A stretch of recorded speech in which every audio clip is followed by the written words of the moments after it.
Welcome back to Enter the Matrix. This is episode 22 called Another Brit Doesn't Win LGT, or however you want to spell it, because that's certainly not how I written it in the title. So we are back from LGT, weirdly enough. It is, I think, first LGT that we haven't attended Pumba in 3 years, but Nathan did. I went. And also we are back from Champs Cup, where there was a pleasant surprise. For those who do not know, we were talking about going to Champs Cup, and well, Nathan also went to Champs Cup, even though he was messaging us, how was the travel? Did we make it okay? And on the first day, when we were unpacking our armies, he just tapped us on our shoulders, and I was flabbergasted, being like, "What?" Yeah, that was a fucking surprise, right? Yeah, I wanted to keep it a surprise. Yeah, so how you guys react. So that was cute, and we enjoyed both of the events. I don't know, Nathan, about LGT. We'll talk to you about it. But yeah, this episode we want to kind of debrief Champs Cup, talk about our games, and also during that maybe delve a little bit into how we approach Team Comp as Team statcheck. Because even though people called us Super Team, there was actually some consideration what we are doing. We didn't go just full disrespect. We put in some work. How much work we could put after WTC granted, because we were all tired from the whole process, so we wanted to be more chill. And then talk about LGT, and maybe when Pumba is already gone in his cute pink headset and microphone, then we will talk maybe a little bit about Pyra, or maybe we'll still have Pumba for the Pyra episode, because in 2 weeks' time, Nathan, you are coming to Poland, and all three of us will be playing in one team for the very first time. I know. So that's exciting. You guys have to carry me. No, I am the one being carried. Have we not established this? Nah. You're not playing demons, Nathan. It's okay. Yes. Exactly. Okay. Spoiler alert. So, how guys have you been, Nathan? Good. Busy, very busy 2 weeks. Last minute going to Texas and then going to LGT not a few days later. But yes, good. Both very enjoyable events. So maybe before we go to Pumba, you want to explain how you actually got into Champs Cup? Because as I already mentioned, this was quite a surprise to us both. So how did it come to fruition? So I got messaged late. I just picked up my girlfriend from the airport. And I drove her back to her place. She just got back from Poland. And I get a message from Stephen Box, whom probably many of you all know from Vanguard Tactics. For our objective markers. Yes. He messaged me saying, "What are you doing Thursday to Monday?" And I was like, I've got no plans currently. So that turned into, "Would you like to come to Texas?" And I was like, sure, why not? Unfortunately, Nick had to drop out from Team Vanguard due to issues at home. I believe his wife had to go for surgery. And so, I had to fill in last minute and take Demons, which was an interesting event for me. But managed to get my visa sorted pretty much instantly. And not a day and a half later, I was on a 10-hour flight to Texas. So, that was fun. So were you flying with someone else or you were alone? Because I know a few people were flying from London, like Liam or Ines. Have you managed to grab any of them, or did you just go on another flight? I basically got booked onto the same flight as Stephen Box and Ben Jones. Okay. Both on the team. So it was the three of us going out, and then I flew back by myself on the Monday. Well, I spent the airport time with Ines. We're on the same flight, but not together. So that was pretty good. Yeah. Pumba, yourself? Anything notable? I don't know. Busy, quite busy right now, but post Champs Cup has been chill. I've spent, the week after with Anthony in the States, so I got to sightsee New York and upstate New York State, which was quite fun. Nice opportunity, actually. to be able to do such thing, right? After winning Champs Cup. But that also meant I had I had a day where I had to carry my full army around the New York City, which was a fucking pain in the ass, let me tell you what. It wasn't your army even, right? Yeah, I mean, the army that I played, which oftentimes the case is, it is not owned by me, of course. Yeah, but otherwise quite chill after coming back. But a little bit jet lagged, of course. But made it back. Oh yeah, you came back on Monday, something like that, right? Basically Sunday. So the last 3 days at work have been fucking rough because I'm almost basically waking up at 1 a.m. since I really switched to the US time. Okay, so we can make the show long. Cool, good to know. As always. Anyway, yeah, on my end, the weeks after Champs Cup were mostly about being sick, and I think this was a case for most of our team. I love that at the event we basically had a very long argument what setting of temperature should the AC have, and it ended up being like 16 Celsius or like 18 Celsius. I don't know. I'm probably exaggerating. Yeah. It was like fucking 24, but the difference was that the outside temperature was around 37 degrees Celsius, which is like the delta, and the difference between outside and inside is what killed us, I think. Yeah, but so yes, we got the thermostat wars have definitely have been a thing between the Euros and the Americans / Canadians. Yeah, so that was rough. Like I was proper sick for, like not sick, but you know how there's like a lot of mucus and you have a runny nose and like everything hurts, but you do like you are still fine. Like you have normal body temp and you can. Yeah, that was me and the entire Champs Cup. Until actually Sunday, where I lost my voice and I was absolutely unable to speak, which was fucking hilarious. By the way, when Pumba cannot talk, it is way better. And legitimately better for anybody but me and potentially my opponents, because I had to play some games literally whispering in my opponent's ear, which was kind of sexy but also terrifying. I'm sure. ASMR Pumba.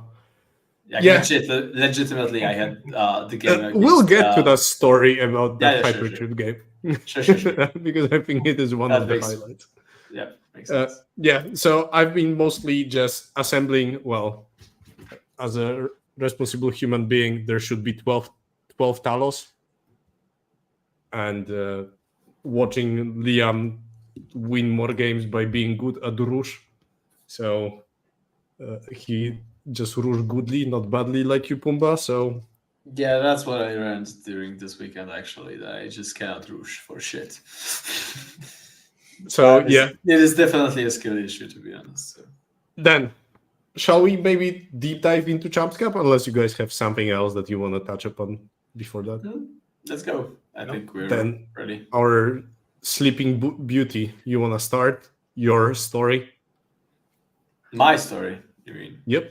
My story began by grabbing mothers off of Arek, one of the Polish community members, and basically talking to Tanker about, hey, that fucking WTC list with the ACDs is kind of sweet. I should play that for sure. I am definitely not going to put enough prep into that. So I played like one prep game and then jumped onto it. Apparently, Warhammer is incredibly easy if you are not playing T-Suns, which helps a lot.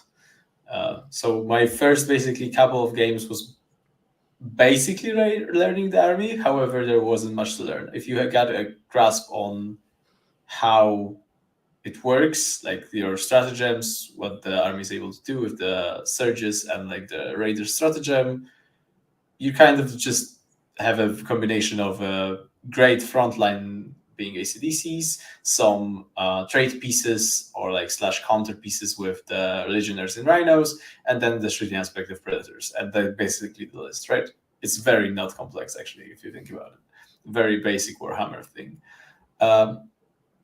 So our first game was against a team called Banff, if I'm not mistaken. Badass motherfuckers, something like that, yeah. Something. Yeah, that was one of the Texan teams, I believe. I played against the Blood Angels, which I kind of expect it to be a good matchup, even though it doesn't look good. That Tanker kind of proved it at WTC even. That matchup can be absolutely advantageous because of how many resources that list has. And I kind of felt it. That Blood Angels list didn't have enough like big blobs, and like trade pieces. So once I got rid of the trash units such as JPIs and such, it went kind of smoothly without much risk. I think that I scored 18 in the first game, something around that.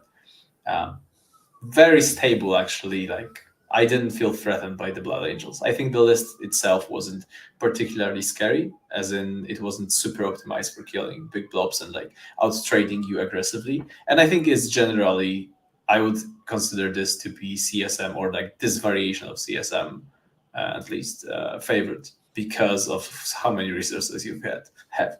Like one squad of Legionnaires can definitely kill something on the objective. Predators are absolutely amazing in killing your infantry. And like you will trade one or two blobs of accursed, but probably the third one is just going through everything right there because you no longer have enough resources to deal with everything. So smooth sailing for the first one. Yeah. Maybe Nathan, your first game while I post on the Discord. Oh yes, Nathan, please do tell us what list you were actually playing, because that's an interesting story, I think. So I was on Demons. I had not picked up this particular list. I had a chance to play it. I had done some demon testing, but my list that I was using at home was nothing like this list. So this was a lot more monster mash. So what do we have? Bellacore, Big Tubby, Bloodthirster, Fate Weaver, Lord of Change, 2 single beasts of Nurgle, and then Skull Taker with 10 Bloodletters, and then a Blood Throne, and 3 Nurglings. That's the list. So very elite, very small. Sometimes packs a punch, usually doesn't. So my first round, we played the TO team. So it was like the tournament organizers, but not the ones who are judging this event. And I think my first round was CSM. So Baden, 2 Hellbrutes, 3 Vindicators, 3 Predators. Oh, that sounds like a Scar's list, right? Yeah, pretty similar. 2 units of bikes. A bit like his old Scar. The WTC one. Mm-hmm. Yep, 10 Warp Talons. Pretty much the same. Oh, yeah, that sounds exactly the same, actually. Yeah, like he had a second Hellbrute, and he dropped some. Sure. He didn't have any of the Nurgle stuff, the demon stuff. Small pieces. But... Yeah, so but basically the same as Skark's WTC list. That was very much it was Hammer and Anvil and I was playing, or equivalent Hammer and Anvil, the weird one. What was the name of the event's terrain? FLG. Thank you. So that was a learning experience, learning what half those ruins did. So that was fun. Oh yeah, round 1 FLG board was awful. I played, actually, I think the first round I played on GW, and that was my first GW game in real life ever, which was also quite fun. See, I've played quite a lot on GW boards, and they're interesting. They're definitely interesting. So I managed to get a 13-7 win out of that game. So the event started well. Let's just put it that way. It's just able to just bounce around, pick up points where you need to, but wasn't really able to push into 6 vehicles parked in a car park. I got better cards. Small win to me. But Vanguard also wins the round. Off to a good start. Yeah, I think it is worth mentioning for those who didn't know about the format that when we are usually talking about 8-mans, we usually have full WTC boards. And this tournament had 3 WTC boards, 3 GW boards, and 2 exactly same FLG boards. And they were absolutely different. And I think they slightly changed the dynamic how certain armies work in our team comps. And after our stories of the games, we'll get into like the ideas what we had behind our lists, but it slightly impacted what we took, I would say. Not massively, but we had to take that into account when building our team comp and what we wanted to do with our whole team composition. And then my first game was into GSC, which was lovely because I had no clue what that army does, in a sense that like I played against the index detachment and I knew the changes, but like I haven't played enough to know exactly what will happen. And I will tell you, boys, I didn't know one thing, and that is that apparently 5-up resurrections are automatic. And that's a thing that was kind of impactful. So I kid you not, my opponent will confirm what I'm saying. Every single one of his units came back at least once. I think 120 men came back only twice. And few of the 5 men or like the bomb guys, I think 2 units came back 3 times. So it was a game where I think I killed around 3,500 points of GSC. And there will be a very common story about Exorcist ending on my opponent's home objectives. This was one of those games that I was preparing to charge turn 2, but unfortunately it didn't happen. So sometimes unlucky if the unit dies when I want to charge it. So that game ended up 13-7. Turns out if every unit comes back, you slowly lose resources, especially against GSC, that if you shoot that 20-man squad and it goes back to reserves, it is kind of rough to actually get rid of it with sisters. Obviously, you have the 10-man Seraphim squad, but it's like on the edge whether you actually kill it. So that ended 13-7 because secret missions. But I think I've lost 1 tank over the whole course of the game, and this will also be a common story with my list. Jesus Christ. Because when the bombs deep strike and I say smoke, they are like, no. God damn it. That list is also so fucked up. Have you enjoyed, actually, just... I know we could do that the last time, but did you enjoy your Tau fucking sisters? Because that list is not sisters. I didn't enjoy how the army played. I enjoyed how helpless my opponents felt. That's the most serial killer thing I've ever heard. That is so doomed. I have never wanted to fucking hear that. Holy smokes. There is that argument though, and it not to take it on a tangent, but some people they love how the army plays, where some people enjoy the competitive side of, say, winning, which is a different argument, I guess. No, I'm obviously joking. You just like the pain of others. I do like that. Yes, you are correct, and you know me. But what I'm trying to say, like, the army felt very boring, and the game plan felt the same every game. So I didn't really enjoy it because it was very flat compared to how I played the Index Sisters. I had a very similar thing going for me. I mean, not entirely, because of course, like I have more melee and like sometimes I need to change the tempo of the game depending on what I'm playing. But at the same time, it was so nice to play an army that has quite a simple plan compared to struggling every single turn to work out what the fuck am I supposed to do. Maybe, Typhus, maybe if you like... Yeah, like if you just want to play something that has very complex ideas, maybe you should grab T-Sons. Have you considered that? Like you could, for example, you could have played them at WTC. One tall Belgian man, and word for word, we end the 3rd day when he only scored 18 and 18 into games instead of 20 and 20. To quote the man, the tall Belgian, the legend. Yeah, I had a think today. I had to think today, and no, also... he didn't use 2. He used a. I think. Also, quoting, he had 2 draws that day because they were both 18s, and that is a fucking draw apparently. No, to quote Liam, he said, "I will play it safely for a 12-8 like I would play singles," so he brought 20s. Yeah, no, I think the both times that he played safe, he brought the 18s. Yes. Unlucky. Of course. 120, by the way. I mean, yeah. So I'll go right back to my second game then, because we played you guys, Nathan. Yeah. On the stream. And, well, you were a sacrificial lamb in that round, Nathan. Was that Seth and John? Yes, that was the stream game. That was the stream. Cool. And so it turns out... I think my game was on a similar level of interactive as Nathan's, because the Vanguard Tactics team defended with Tau, and their Tau player, when we talked after the game, made one crucial mistake. He chose very bad table frames. Yeah. That there was no direct line of shooting, except one that I didn't see, because of which I lost Exorcist turn 2, which is fair. I just didn't see anything on some of those boards. Like, I'm not used to seeing the shooting lanes like I am on WTC.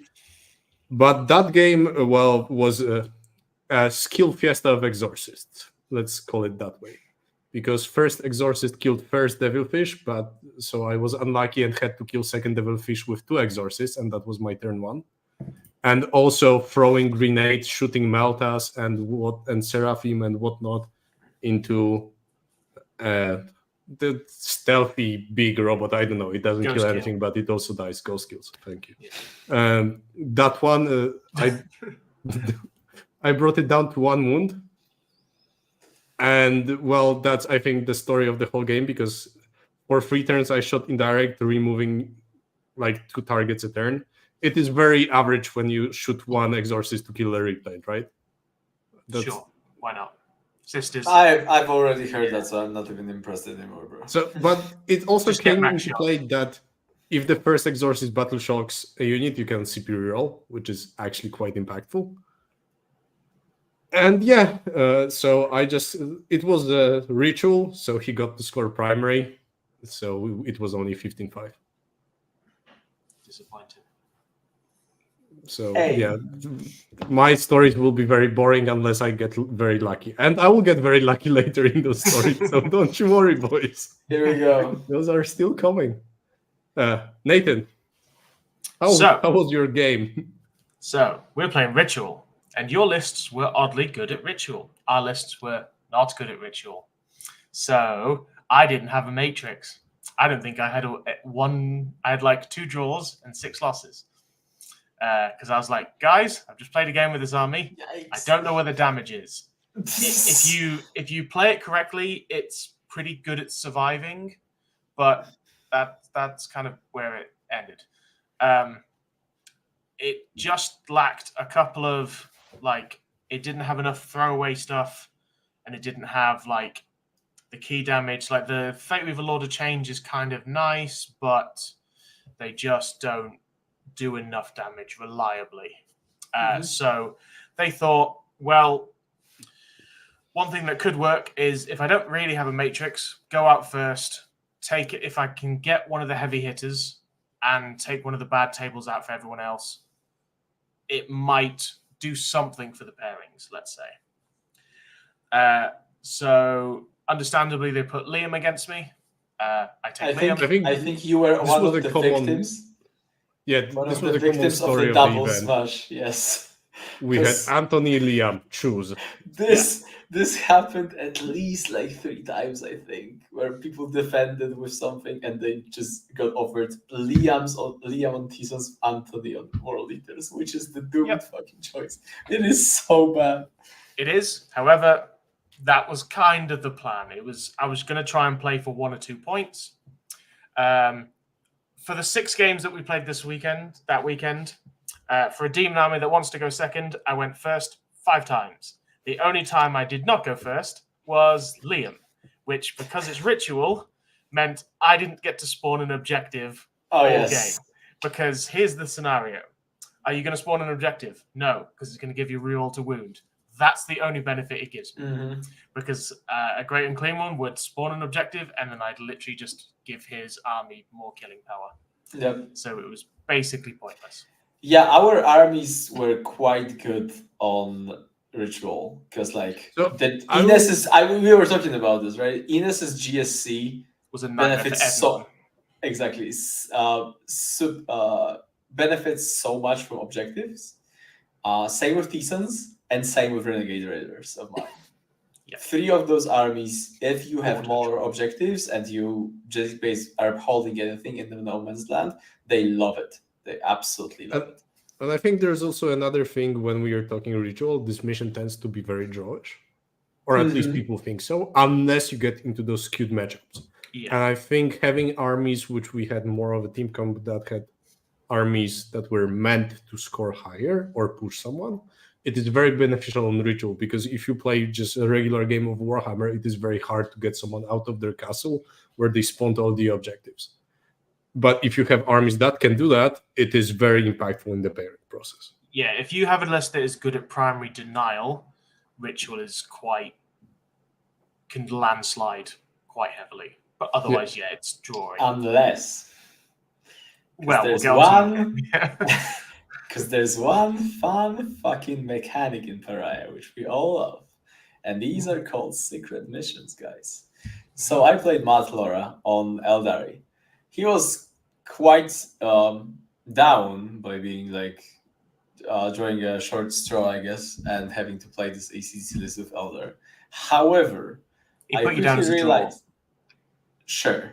I mean, I think he quickly realized, or his entire game plan, which was very obvious to me, evolved into around going second and scoring a secret mission. So he went second, and from that point onward, even though you got to experience the entire game, I basically pushed things forward, lost Rhinos and Preds to Eldar because that's what happened. And nothing else basically died. So I pushed him all the way, scored massively, and had a huge advantage on my 5th or 4th turn, which you could see on the screen. Every time my coach came to me to establish the score, I would look at the table, I would add those 35 points that he was certain to score in the last turn of holding 3 objectives, one of which he was going to spawn, and then doing the unbroken wall, and then adding that 7 points to the threshold. Exactly, to the threshold. So that is exactly what happened. Last turn, Matt does his thing. He protected his Baharot blob with this Hogs throughout the entire game. He did it very well, jumped around the board. He was very safe with it.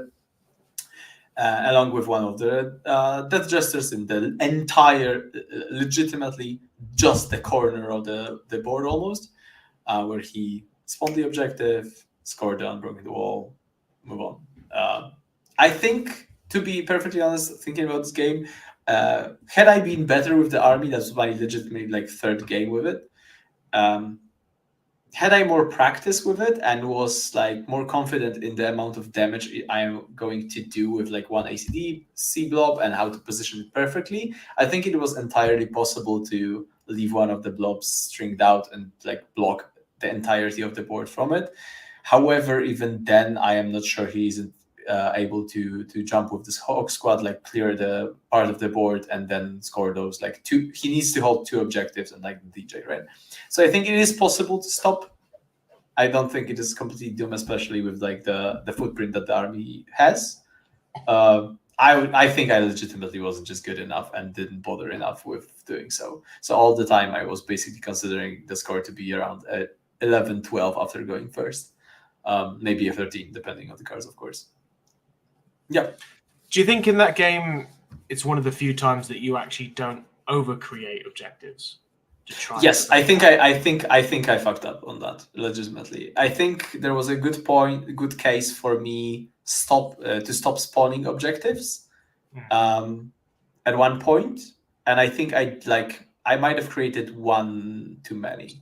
Right. Okay. Possibly 2, but I think 1 actually, because when I was counting it after the game, I think if I haven't created 2 of them, I couldn't have scored the 50 on primary very safely, which I did.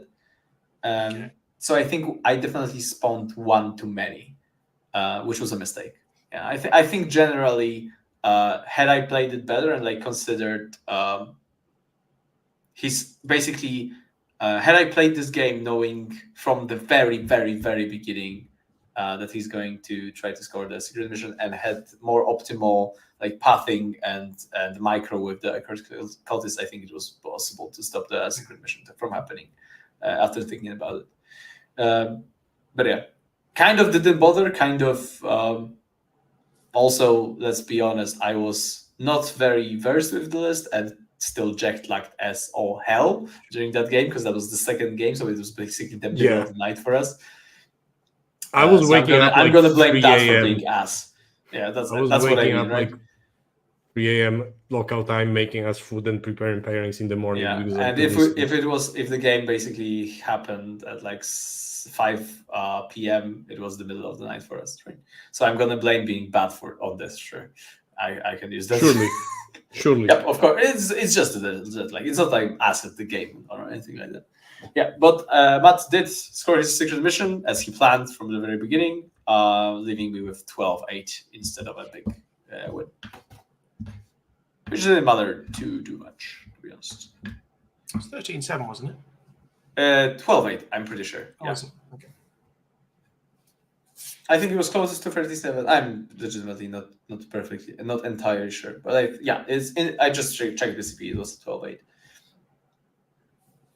Okay, then we had a lovely night. In our case, I think we left to our hotel to cook ourselves burgers and just go to sleep earlier.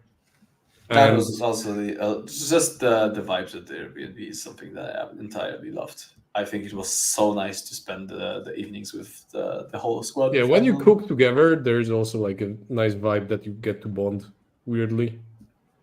Yeah, incredible. We had the same thing. Thing. It was it was legitimately the best advertisement, I think, for team tournaments that I've ever heard. Like just spending time with the boys. Yeah, the Miami Dice, they literally had cinema sessions, like movie series, and they watched the Boys 2, The Boys something as a team to keep up. Anyway, nice. Then moving to next round, Nathan, what was your third game? I know we are rubbing salt into the wound. I was fine. Every event doesn't always go to plan. This was just one of those. I then played, I think the name is something like Aries or something like that. I forget. Apologize, I don't remember the exact name of the team. And I think, yes, I was put forward again, and I got Bringers of Flame. So that fun matchup. And it was Purge, so that was a little bit better. In the end, it ended up being 12-8 to him. I played like a bitch, played for kill more most of the time and just sat on my home objective to hold. Kill one, needed to kill, threatened enough deep striking that he still had to spread out, so he couldn't just bum rush me to the point where actually if he'd have been more aggressive and like on top of me, kind of like every time I walked over to your game, Typhus, had he played more like that, it probably would have been a lot much more worse for me. On that note, how many times have you held your opponent's objective with an Exorcist Typhus during this tournament? 4 times? Yeah, I saw that on the tables. That's why I'm asking. That happened a lot. Way too much. Most people don't hold it with any unit. You just happen to do it with the thing that's normally behind a wall. Hey, I was on their objective shooting something on a side objective, okay? No, I get it. Bringers of Flame, you get that extra strength. You might as well run it at people. Exactly. It's a cool detachment, apparently. Yeah, it's cool. You can. I've heard it's pretty good, man. Yeah, it's right. But overall, it was a win for Vanguard. So while I'm struggling a little bit with the list, I should have said in the previous round, Liam did 20-0 me, unsurprisingly. Yeah, he did that to a lot of people. So we had a saying 40k in 40 minutes between Liam and Anthony. So those guys were literally speedrunning through those games, which was kind of crazy. But got some pointers out of this game, and actually, I felt I played this one pretty well. Getting 8 points out of Sisters, I'll take that. Yeah. I think that's very decent, actually. It's okay. Pumba, your game? Yeah, so I played against the Tyrant Vanguard. That of We Nathaniel. faced, what was it in the third round? Big D Energy. Yeah, right. Round. Big D Energy, which were lovely chaps. And but in my opinion, we will talk about some of the pairing strategy we used, I think, at the end of that. But I think they mismanaged some of their armies, to be perfectly honest. Because I entirely remember me having the worst table into them, absolute garbage table into those armies. And somehow, somewhere along the lines, I think we defended me third or something. And I had one drawish matchup and then 2 or 3 absolutely doomed ones, 3 absolutely doomed ones. And I got the Tyranids, Vanguard Nids, which were not bad for me. I was a little bit scared because there was a lot of potential damage and like the things like there was a lot of Von Ryans, etc. Right? Von Ryans, there was like a 3 Von Ryans, but he had the gist of the list was 3 blobs of Gene Stealers with Broodlords, Brick Squad of Warriors with the Prime, and then 2 big blobs of Raveners. All in all, and like a Flyrant, some of course Lictors, the usual shaft that the terrains bring. Overall, a lot of potential damage, a lot of advance and charge, and like I could definitely see how this list can absolutely cut through the ACDC blobs. However, the fun part about this list is that ACDCs are like, I haven't even counted, but they are like 1/3 of the list in terms of points. They are legitimately not that expensive, maybe a little bit more, sure. But this is like, you look at this list and you're like, all right, it's 3 ACDC blobs and then it's some chaff. No, it's the entire CS number army and then 3 ACDC blobs in the middle. So this game, I was able to kind of abuse the situation of no shooting, what up, and just push my Preds and Rhinos forward very aggressively and kind of use the ACDCs as a backup. Nate basically pushed very aggressively at, if I remember correctly, I went first. Yeah, I went first. I positioned semi-conservatively, as in I can definitely invite you in to have a game with me. So I am giving you charges if you want to take them. I am pushing my Rhinos forward, not being very passive. I am pushing my Preds extremely aggressively. I'm not thinking if I went first or second. I'm actually not sure. I think I went second for this game. It didn't matter actually that much for us, surprisingly. I mean, Purge was easier. I just really cannot fucking... I don't remember who went first. It didn't matter that much, apparently. But yeah, positioning, so pushing Rhinos very aggressively, shooting at some Gene Stealers, trying to avoid the 18 inches loan of Search Gem as best I could, or like positioned into 2 units so I could shoot either or. So the Search Gem didn't make much sense to use. So thin through one of the blobs, killed almost none from the second, from the Predator. And then Nate basically pushed the big red button and just threw everything at me at one point of the game.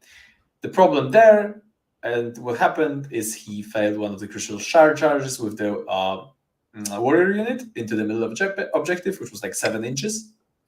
Rerollable, failed the reroll. Well, now that's kind of unlucky, and the Tyranid Pram is now, his foot is on the objective, which you really don't want against Renegade Raiders. So my clapback was quite brutal, and especially after using the Raider stratagem on the Legionaries, going into the Warriors, I have removed most of the army with the counterpunch, and then there was like 1 blob of Raveners left, some G-Stealers over there, like the Flyrant was still chugging along with some Leapers, sure, but the majority of the push of the army was basically gone, and I had still a lot of reserves in terms of what I can still push him with. The most important thing being like the entire Accursed Blob on my backline that I basically used as a backup in case like the warriors reached them and I could still have something to fight with. Yeah, so definitely some unfortunate rolls for Nathan. I also rolled quite well on my saves, to be honest. Like I specifically remember some fights that the Brewlord was absolutely unable to kill any legionaries when fighting them for like entire two combats, right? Nothing died in that combat, which is wild, but it did happen. Made it way easier for me and pushed my score even higher potentially. So the game ended on 18-12 to me. Basically, the gist of it was some unlucky rolls for sure to push the score even higher, but the main thing was the amount of resources I think we had. Like he had some blobs, but no shooting, and I had blobs, counter punches, rhinos shooting, Cypher in the middle of it, jumping around. Just the amount of stuff that I had, I think, won me the game. Yeah, and well, I'll get 2 games at once because mine were quick. So first was Tisons. Well, let's say Tisons do not appreciate if they lose a rubric squad with a character on average a turn. And with Exorcist, you spend CPs to reroll the number of shots quite often. So between all the battle shocks, you are quite likely to actually kill 5 rubrics with a character. On the average, you should kill 5 rubrics. Maybe if you are sometimes very good with 1 exo, you kill 5 rubrics. But, it's just about being skillful at the game. And also there might have been a Castigator in the middle of Tison's army that got blasted by Magnus and doom bolted and lived on 4 wounds to kill another unit of rubrics. But, some people... I am going to throw up in a second. This is getting ridiculous. Yeah, that game was not fun. I had a lot of fun with my opponent in terms of spending some time talking. After 2 turns, when he realized that the attrition rate was just not good enough and he was losing resources and damage, because I was also, I think, first defender in that round, and they attacked me with Tisons, and there's like one atrocious tipping point map, WTC map that yes, map. The Skark special. And that game, it was also Purge. I'm playing in Direct Army on a table that no one wants to expose anything. It was not fun, but after 2 turns, my opponent realized that we have so much time left that he can wait for like 20 minutes to see how the round develops, to see if he needs to push in his turn 3, which I love. Like, he used the full John Lennon maneuver of like, man, we have time. Let me see what we need to do. Then he realized that the team is in no position to get any points in this round because our Smash Brothers already brought 40 points within our 2 turns. So between Liam I and was very Anthony, surprised when I started my like 2nd turn, and then Liam is just standing above me, towering, and I'm like, "Are you sure? Are you fucking kidding me right now?" And he's like, "Yeah. I played World Eaters, I rush." He fucking rushed, bro. That's what's happening. He rushed World Eater and World Eater died. So that's that man.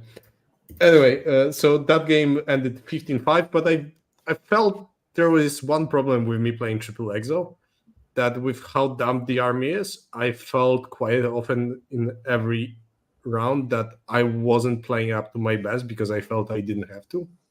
And I made plenty of sloppy mistakes every game that I then realized. But that was me the entire tournament, by the way. I felt that.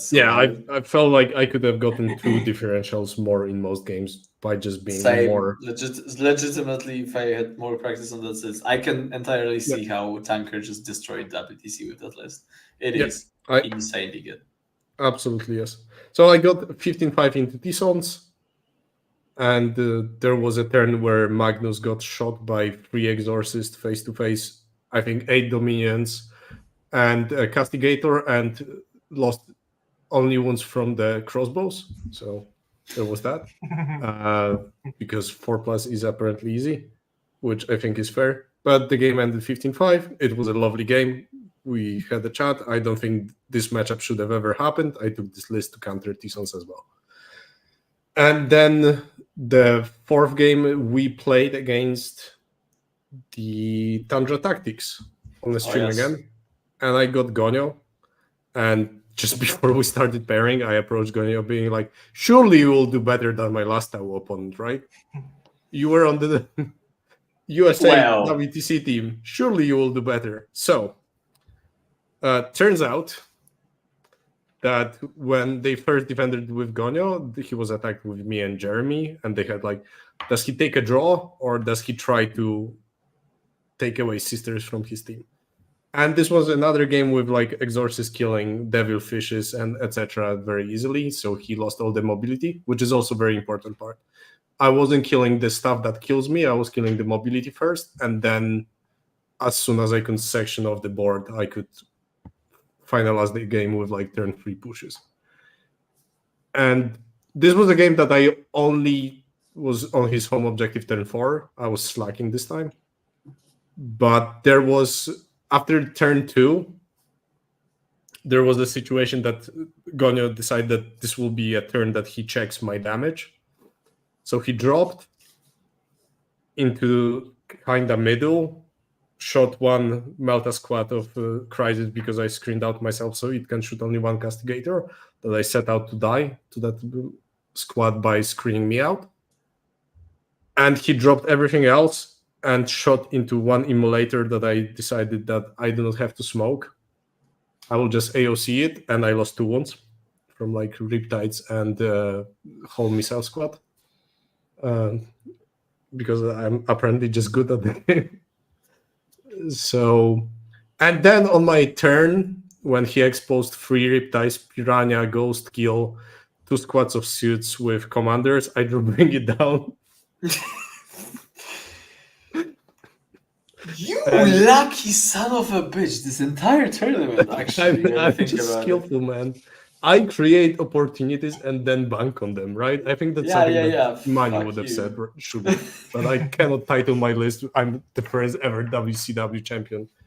So I will not compare myself. Anyway, so that turn I killed. I think better to describe is what Gonyo started his turn 3 with on the board. And there was a singular Pathfinder that survived melee. Riptide on 5 wounds, Riptide on 2 wounds, Ghost Kill on 2 wounds, a Crutox Rider, and a Shadow Sun hidden on his deploy. And that was his start of his turn 3. And well, let's say it's not great. So I scored, I think, 12 Bring It Down in one turn. I was 2 and 5 wounds of Riptides to score 16, which is not fun. And to be fair, this is also a matchup that I built my army to counter. I was meant to win against other gun lines and shoot the armies. And I think TAU matchup was favorable as it was. But with indirect fire, it gets only better. But we had a longer talk. And finally, I think there's a better macro approach to that matchup, which involves way more torpedoing and screening me with, like, charging me with crisis suits to make sure that I'm held back. That Gonyo just didn't think about. And I only realized after the game as well that it's the macro approach to this matchup. And the game ended 16-4, which I can safely say now that Gonyo was the lowest score of any of my opponents that faced me. So he didn't do better than the Vanguard Tactics guy. All shit aside, I really enjoyed, and it was a pleasure to play Gonyo because we've known each other since ETC in 2012. So it was a while since we knew each other and we never faced.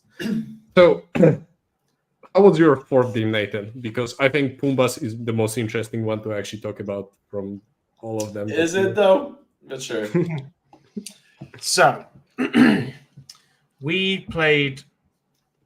Okay, how do I put this? I'm not going to name the team because, and I'm not going to get too controversial, but let's just say my game was fine. I played Leagues of Votan. which is double Hearthguard, very difficult. I can't screen them out from rapid ingressing. Hearthguard, I can't shoot them because they shoot me back. I can't really one-tap them in combat, so I never really actually can deal with 2. Bloodthirster is the only thing in my list that realistically can actually go in and one-tap anything. So once the Bloodthirster dies, then it's very much a uphill battle when you've got 6 Sagittars as well, 3 Berserker units, everything else. Warriors, sticky and everything. This was the 6 objective mission, like quarters. So it was pretty tough. I was like 1 warrior away from doing my secret mission, killing 1 warrior, which Fateweaver had indirect shot them 2 turns in a row and didn't kill any of them. So pretty close. You should learn from me. Yeah. My indirect did nothing because D3 damage is terrible. D6 apparently is a lot better. And Miracle Dice. If you don't, especially if you don't get to roll it. That's how Exactly, I approached Gonya, by the way. After the WTC game where Skark high rolled the shit out of him, I told him that, remember when Skark high rolled the shit out of this game? I don't have to roll. No. Yeah. But let's just say the rest of the round, thankfully Vanguard Tactics won, but there was a lot of, let's say, misplays. Okay. Throughout the round. Yeah. Nice. Which was a slightly recurring theme for the weekend, unfortunately, for some of the teams we played. Interesting. And that's all I'll say on that matter. Well, I've had no issues with my opponent, which is nice. Actually, just heads up. I don't think anyone had in our team. That's what I mean. We really had the streak of just 6 incredible games with all of our opponents and the teams we came across, which was lovely to see. And especially after coming across the pond to play some Warhammer, it was absolutely amazing to see like the level of sportsmanship in the US as well, which was super nice. So I played Jake against the 100 Crusaders Black Templars list. And that was a stream game that Joe picked specifically. So it was a bunch of occultist blobs against 100 Primaris bodies. Fun. And Pumba was thrown into that matchup to make sure. I legitimately was fucking bust. So I'm coming to the stream game and I'm like, Joe, I've been on this fucking stream once and I got bodied by Lucas Troller last WTC because I cannot play T-Sons for shit apparently. And now I'm back and I'm thrown under the bus again to eat shit. And I'm on stream again. Thank you for that. That's lovely. Apparently, actually not that bad of a matchup. I think I legitimately I have won this game, just to preface, but I still think that game is quite doomed. And it was very fair that I was struggling to come up with a cohesive plan of how to approach it from the top down. And I think the only thing that saved me is legitimately, I think, some of micro and especially macro mistakes that Jake did in this game. So the first one, which was crucial, is when I started, which I didn't really like, had to do some things, had to push stuff forward or like position my predators, but didn't really deal any damage in my first turn, which you don't really want against 100 Crusader bodies, which are hard to remove, and you kind of need every single turn to make sure by the fifth turn, you potentially have less of them, especially in terms of like predator shooting, right? Which are quite good, to be honest, against them. So there were some mistakes that I think Jake did. First one, he really avoided the objectives. And we were playing on the hidden supplies quarters, which was fine of an idea in theory. However, it also meant that he had to string his blobs sometimes in a very awkward manners.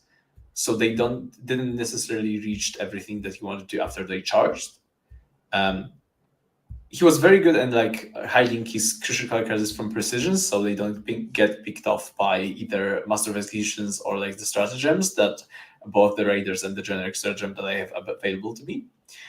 However, I think in his basically,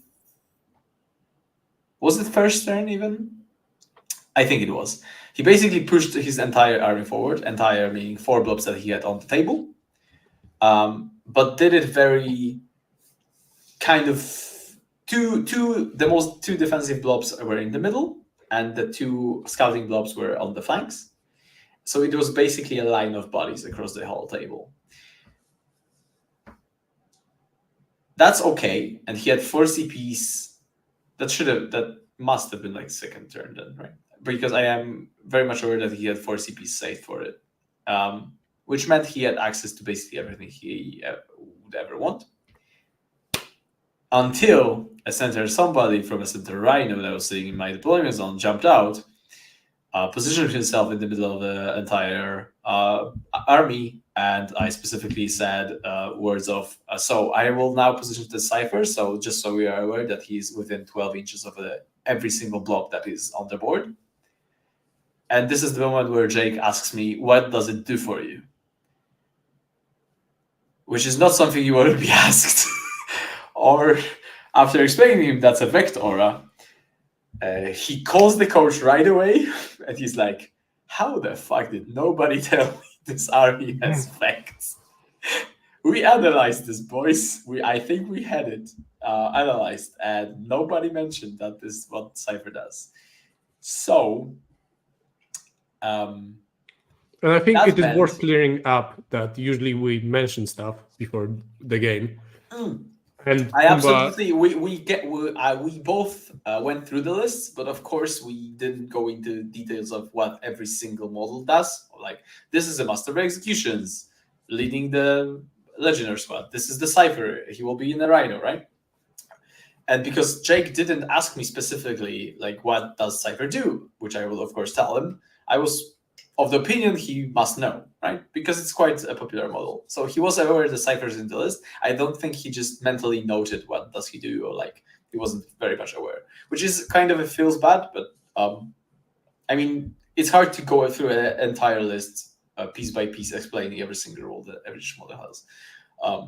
But yeah, that did happen, which meant he could only basically use 2 stratagems.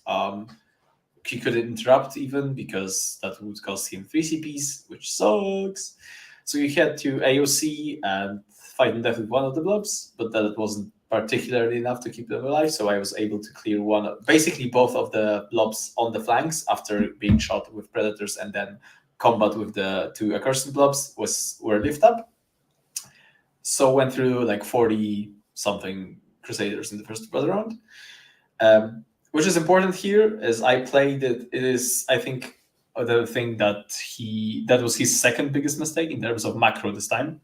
I very much was trying to play for a small loss in this matchup, so I was expecting to be very focused on one of my natural expansion, my short flank, with most of my army. So on my long flank, you can imagine your quarter deployments, I just positioned one of the accursed blobs and like 1 predator over there, and that's it, right? So quite weak comparatively. And that flank, and like 3 Nurglings, I think that was the scouting squad. So obviously you use 3 Nurglings to screen them out and allow them to be scouted forward. That, I think, was the biggest mistake that Jake did in terms of points scored this game. That squad went through the Crusader blob that was positioned there, and was never touched again, and never threatened again. So I kind of won my weak flank for free, because I believe the play was to ingress, because of the Vect, of course, and like the CP management. He didn't have enough CP to ingress the 1 blob that he had in reserves that turn, or he like chose not to do it, instead to IOC or do other stratagems. And I think that was a crucial mistake, because if he did that and just cleared that blob of accursed off of my weak flank, let's say, he would have had that flank entirely secured and would be able to push into my deployment zone from this flank from onwards. Whereas I kind of won that with very few resources competitively, and was still able to contest like my material expansion, where most of the fight was happening at the middle of the table.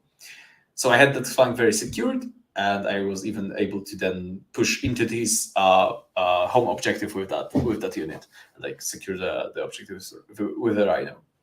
So I think those were some of the crucial mistakes that Jake did that allowed me to score quite well. But it was also very visible to me that after the Cypher thing has happened, and we both were playing armies that rolled excessive amounts of dice, each single combat and each single round, a lot of dice had to be thrown, that we were both playing on a lot of pressure with decision making in terms of like you just had to play, right? There wasn't much time to step down, slow down, and like prepare and like look at the board state. So he had to make the decision on the spot. I think he wasn't experienced enough with the matchup itself. Yeah, the rounds were I wasn't only either. But with pairings, it was only 4 hours per round compared to like 4:30 at WTC.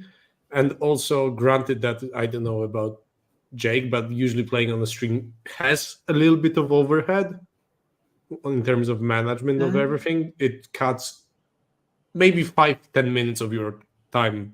Yeah, that but is it is basically those correct. minutes that you would spend on thinking that one crucial thing.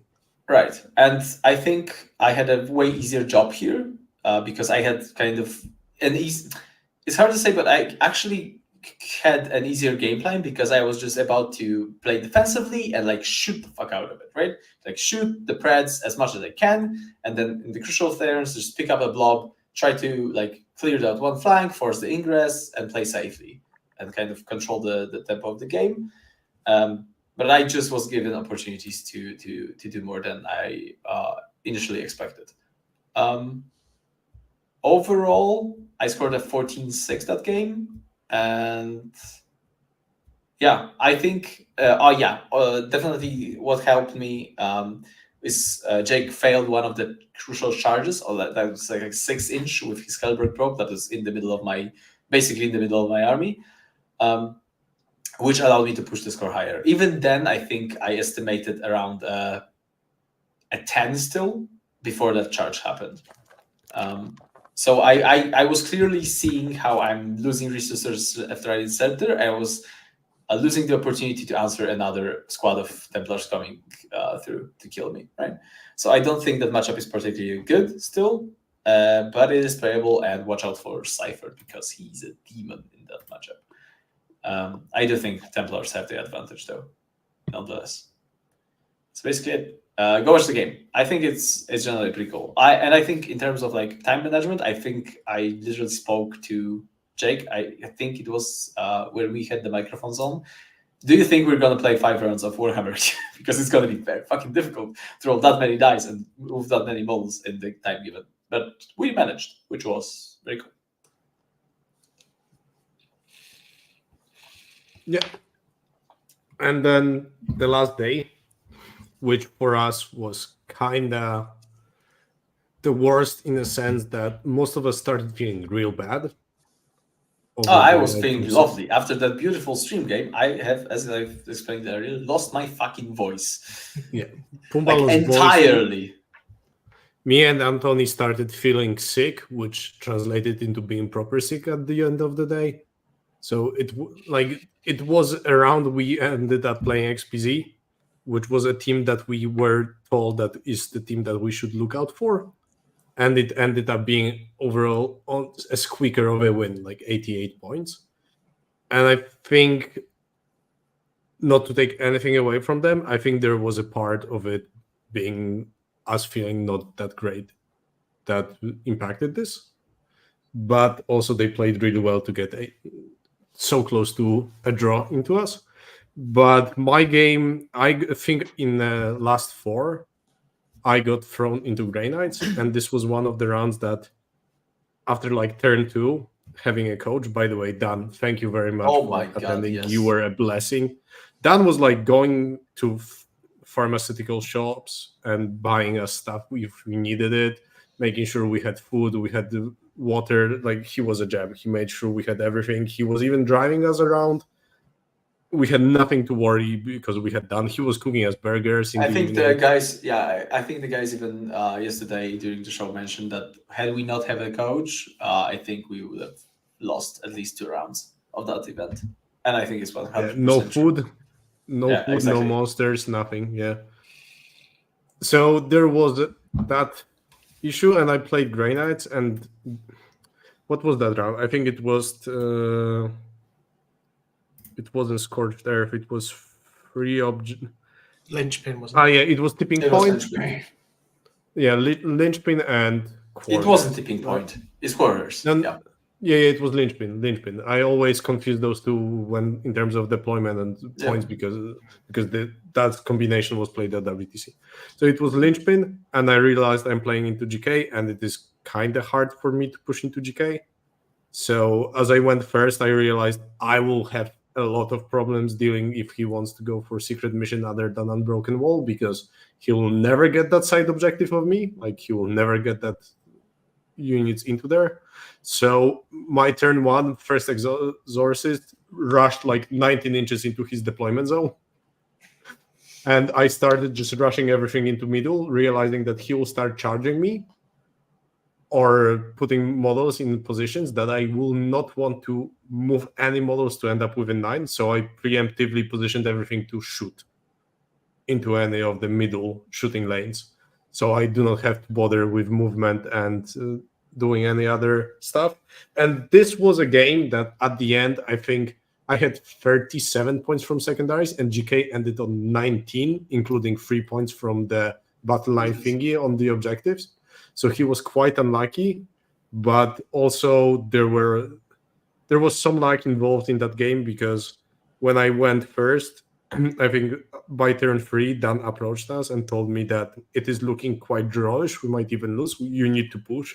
And I started thinking how to do it. And I figured the best way is to roll 3 6s on number of shots on Exorcists and just kill a 10-man Terminator squad. He asked you to push. Why does this? You pushed. Why, It worked. Why does this keep happening? This event, it is mad. I think there was a case of others getting unlucky, and I just got absolutely like, oh yeah, Micah. Thanks for the game. Micah was my T-Sons player from third round, I think. Nice. Yeah. But in all fairness, I like positioned a lot of stuff that I either take him off his home objective and he needs to put the 10-man Terminator squad misting away without a good position to rapid ingress, because I had 10 Seraphim squad that could just block his whole deployment and he would never deep strike that unit. So he would never rapid ingress it onto the board. Or he stays in, takes shooting from 1 Immolator, Seraphim squad, 1 Castigator, and 3 Exos, including that 1 Exo that was lining up to charge his deployment zone.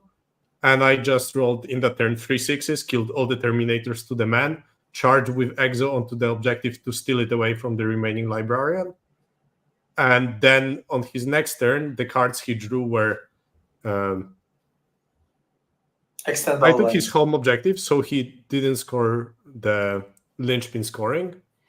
So he only got 3 points per side objective. And then he got extend battle lines and cleanse, and he couldn't hold his home at that point. And he drew cleanse that he fringed deep strike into the middle to get cleanse on the middle objective. So I just shot Overwatch with Castigator to kill 3 Marines that were in cover in the middle to deny him cleanse. And also, because I killed exactly 3, I scored primary for that objective, taking that one away. And it all happened because I killed to the model Terminator squad, because the Stormbolter from Castigator perfectly killed the last wound on one guy after the heavy bolter shots, because otherwise he wouldn't have died to like last wound. So yeah, I think there was a lot of skill involved, and it also meant that I was getting very good secondary cards and my opponent wasn't. By the way, it was such a pleasurable game. We had a lot of fun, but I was just rolling hot. And there are also my favorite moments when Exorcist just rushes 19 inches behind the wall and is 12 inches of a low note behind the other side of the wall and just blasts it to death. It's very fun and interactive. It always feels weird. So yeah, that game ended up 15-5, and I was projecting till that push turn that it will get like 10-10. And if I didn't get lucky in that turn and kill exactly Terminators to demand, he would resurrect that guy, get his home objective, then he could do more stuff, etc., etc. But he just lost enough resources, so we ended 15-5 when otherwise it would have been like 12-8. I've made some small mistakes at the end, going quick. I could have blocked two more, gotten two more differentials, but I made mistakes. So it ended up being 15-5. And obviously what I will remember is on the go turn rolling 3x6 on the number of shots on Exorcist. I think I also, like, out of 24 shots, I hit 17 on 4-up because I'm just good at the game. So yeah, very good and balanced. Indirect is bad. Don't worry about it. And Pumba, you had Rouge badly, yes? Ah, yes, that was definitely the case. So, let me ask you a very, a very obvious question from my perspective, and especially in hindsight. Do you think we trolled the fuck out of pairings in this one? Yes. Right? Absolutely, yes. Like, holy we shit. threw the pairings like motherfuckers, and it was all based on one but estimation. Which was On me one against the estimation. Hypercrypt. Yeah. I legitimately think I completely overestimated the Hypercrypt matchup. Yep. To be honest, nobody corrected me, of course, because nobody fucking knew better as well, but that was my estimation. And I was like, because I talked to, before that, of course, some of my, if not most of my estimations were based off Tanker's experience. And he was like, sure, like, so like Hypercrypt is drawish or better unless he has like 2 squad of destroyers with enigmatic destroyers, right? And like, sure. That list one's like 1. I'm sure it's fine. Oh my fucking god. Let me tell you how not fine it is.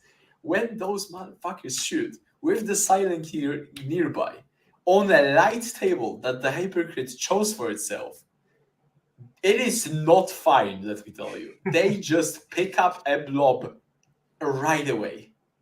No question asked. It just disappears. Straight up the entire thing. Like maybe characters are left. I was not expecting that. So when I went first, I specifically came to the Typhus, I think. And I'm like, so like, I have it's quarters.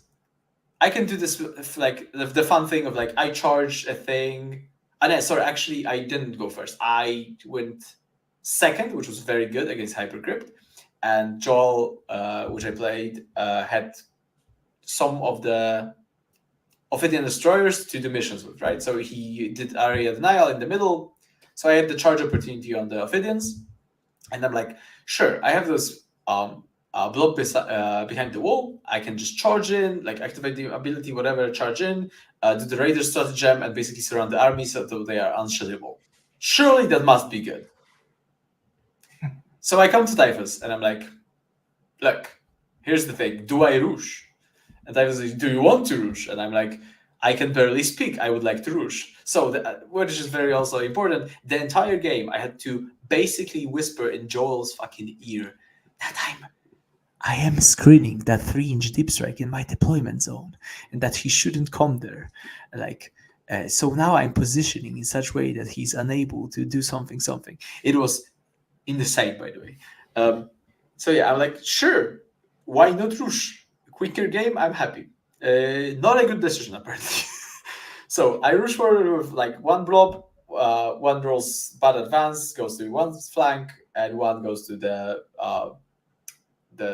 long expansion, like his natural expansion. He picks up the animatic destroyers, some stuff, and he's like, okay, this list was actually designed to fuck you in the ass. And now I'm going to demonstrate how it's done. So what happens is the animatic destroyers come down with Lord, pick up the blob. Like some characters are left. I'm like, I did not particularly expect that to happen. That is quite unfortunate. And now at least my second blob that is stood in the middle, but she cannot shoot him, or I will blood surge into his entire army. Surely that is fine. Not fine. 2 squads of the Silent King, along with 2 squads of Scorpion destroyers with lords, charge into that, pick up the thing. nothing less is left out of this. Like, I think he cleared the entire thing on like maybe characters were left. So basically, Champs Cup. I am 2 blobs down and I have killed absolutely nothing. Bad day in the office. But I have one possibility of coming back into this game, which is I have some Preds lined up to answer the destroyers, the enemy ticket destroyers. I have still 1 blob left, and I am able to countercharge. So my predators do absolutely 0 damage, or like basically minuscule amount of damage to the destroyers, which is healed instantaneously by the reanimation protocols, and the entire blob of accursed charge with the ability of +1 to hit and wound charges into the 3 score packs with the Lord, kills 1 single dude, gets clapped back, die, like 6 or 7 small guys just straight up die from the clapback, and I'm like, this is quite unfortunate. And from this point onward, it was basically me striving to hold on to any points in this game, and Joel relentlessly pushing my skull into the ground with everything he has, being specifically told by Nick that he has to get every single point out of this motherfucking game because they are trying for the win or like have the draw or whatever. And I'm like holding on to my dear life with basically no units left in my entire army. In general, lovely game actually. Like still, huge props to Joel, by the way, for playing with me in such a state, because it must have been fucking infuriating for a guy to come on to you like in the morning. I had to basically, I had to in some times I had to use Google Translate to basically speak for me. I just put the thing that I want to say into it and had to speak through my phone entirely. Like we are mocking Pumba awful. hard. It was lovely.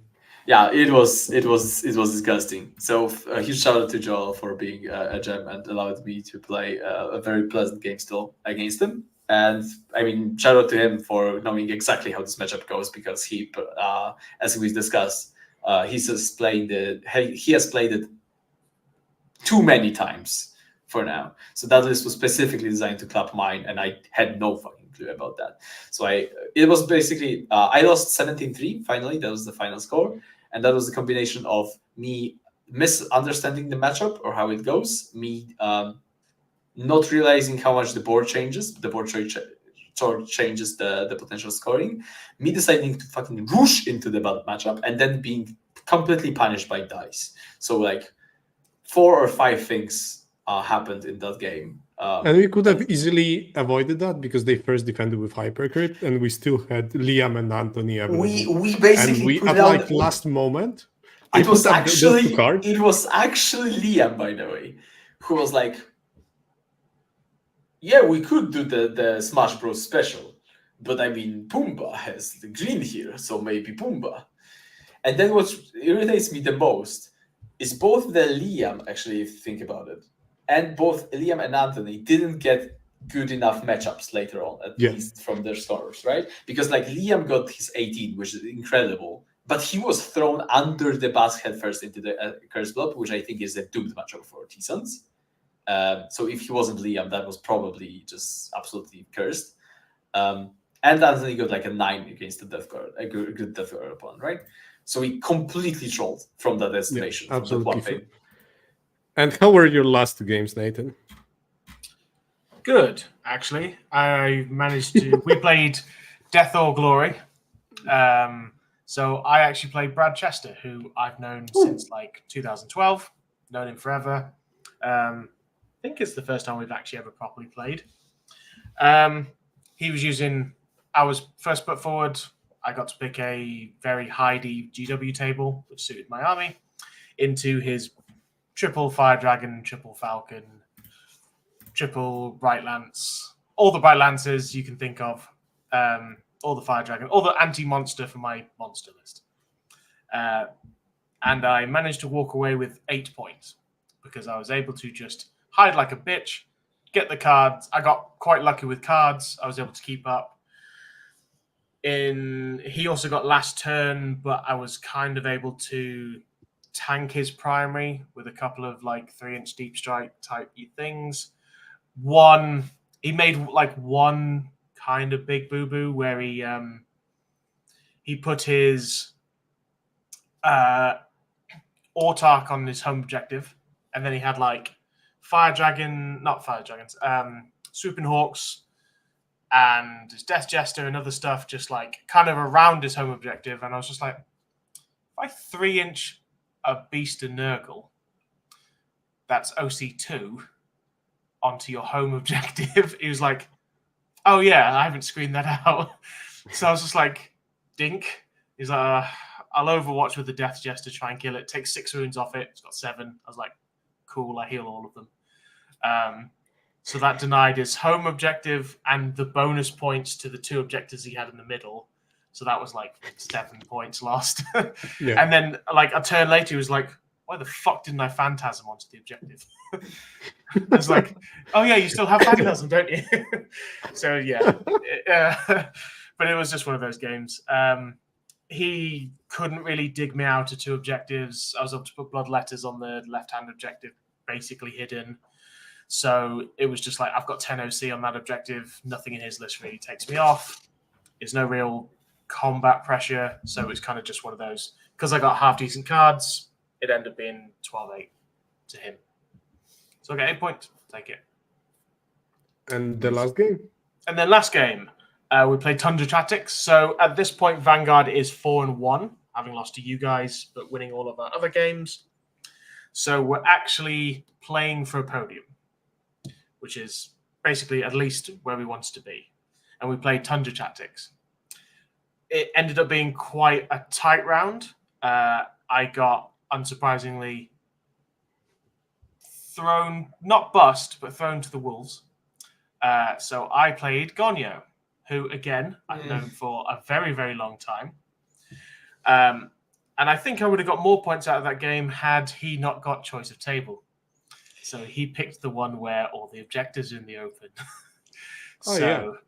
Yeah, that was a fun game. I chose the GW table. one.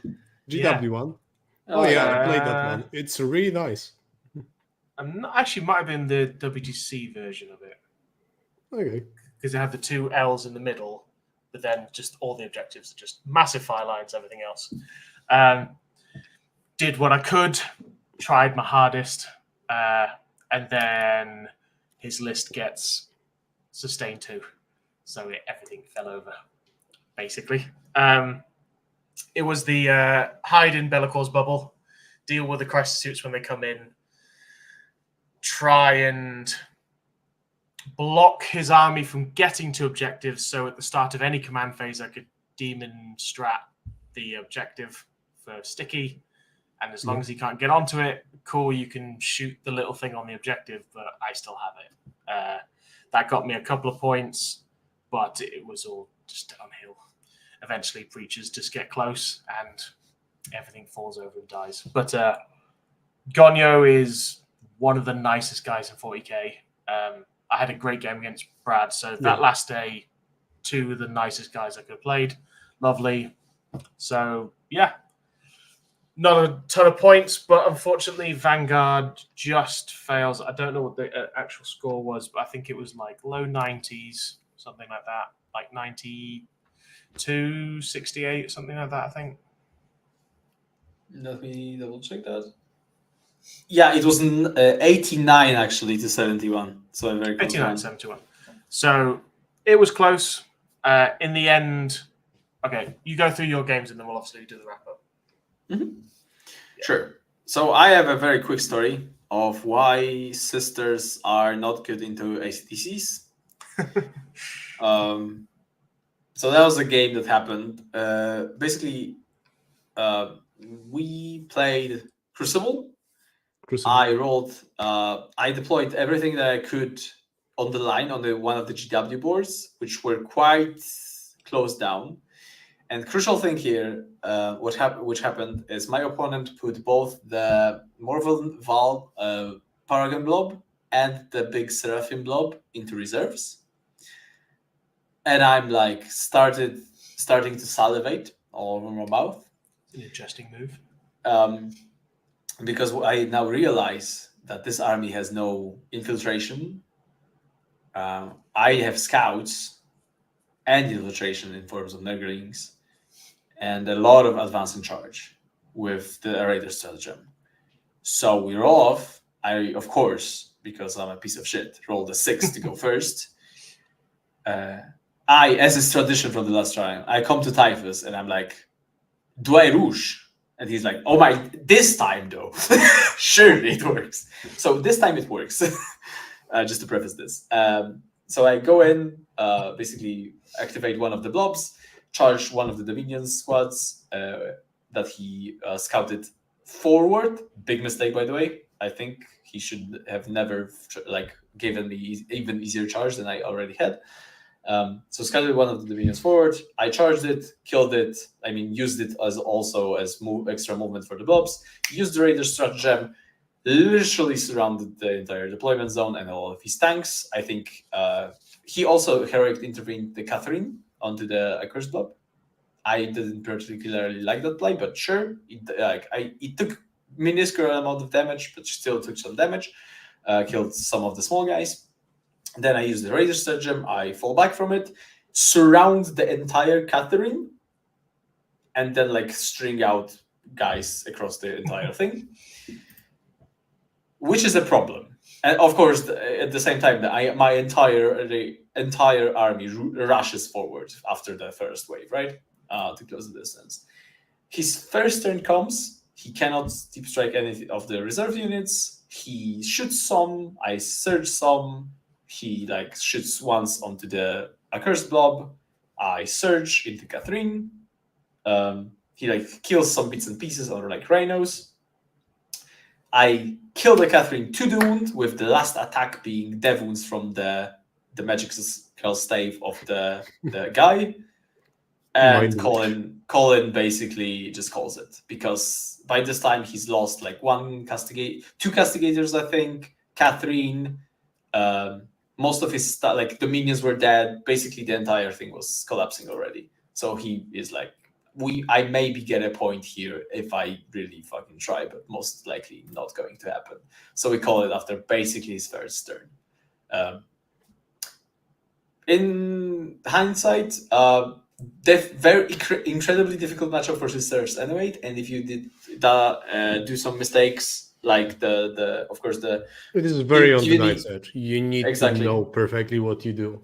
Exactly. So he's after he reserved the unit of Volgans and the Seraphim, he didn't have enough damage to answer me in any significant way after I rushed him, and not being aware or entirely, I think, aware of what the Raider Stratagem will do to him after I charged 5 forward scouted Dominions and surrounded his entire army.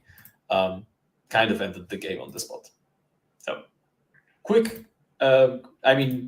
Not very pleasant game, I believe, for Colin, which is understandable, but I think a learning experience. After the game, he approached me and told me that his team was suggesting triple Exorcist to him and he should have done it. Anyway, my game, I think when we finished deploying, Anthony was already projecting 20, Pumba also projected 20, and Liam projected 20.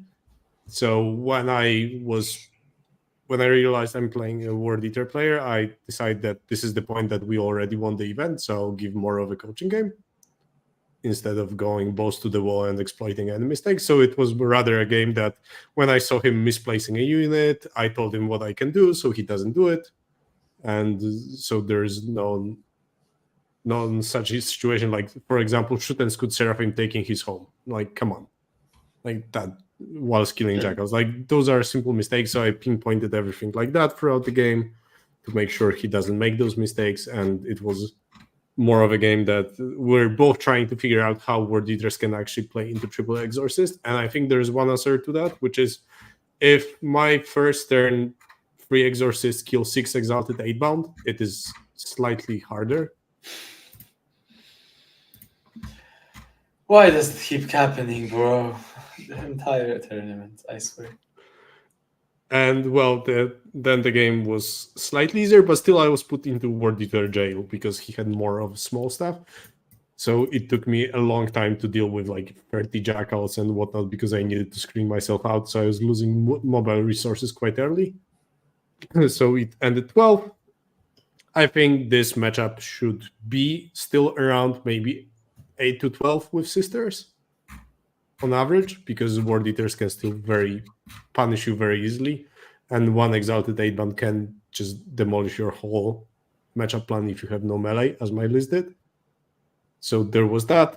There was also some other stuff happening, like Angron exploding on a 5-up from Exorcist in my deployment to deal million of mortals into my units. I think it was only fair. So yeah, that game ended 12-8, and I think it should be somewhere around that. So we ended up going 6 wins at the end of the event, but I think it's taking a little bit. I think we should get into like the team comp and what we thought about assembling the team comp, Pumba.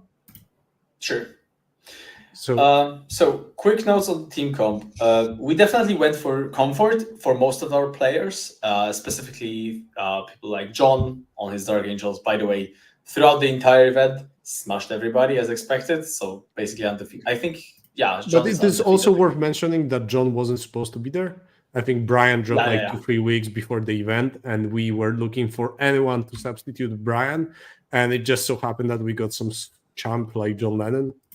Yes, if you need a substitute player in the US, just ask John, right? Like you get possibly, arguably the best player on the planet, right?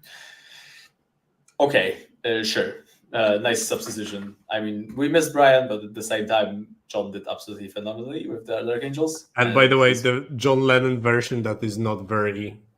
I'm currently a content creator, so I will be the version that you see on Art of War, and the John that you get talking shit while doing pairings is completely two different people. I love both of those, but I especially the second, to be honest.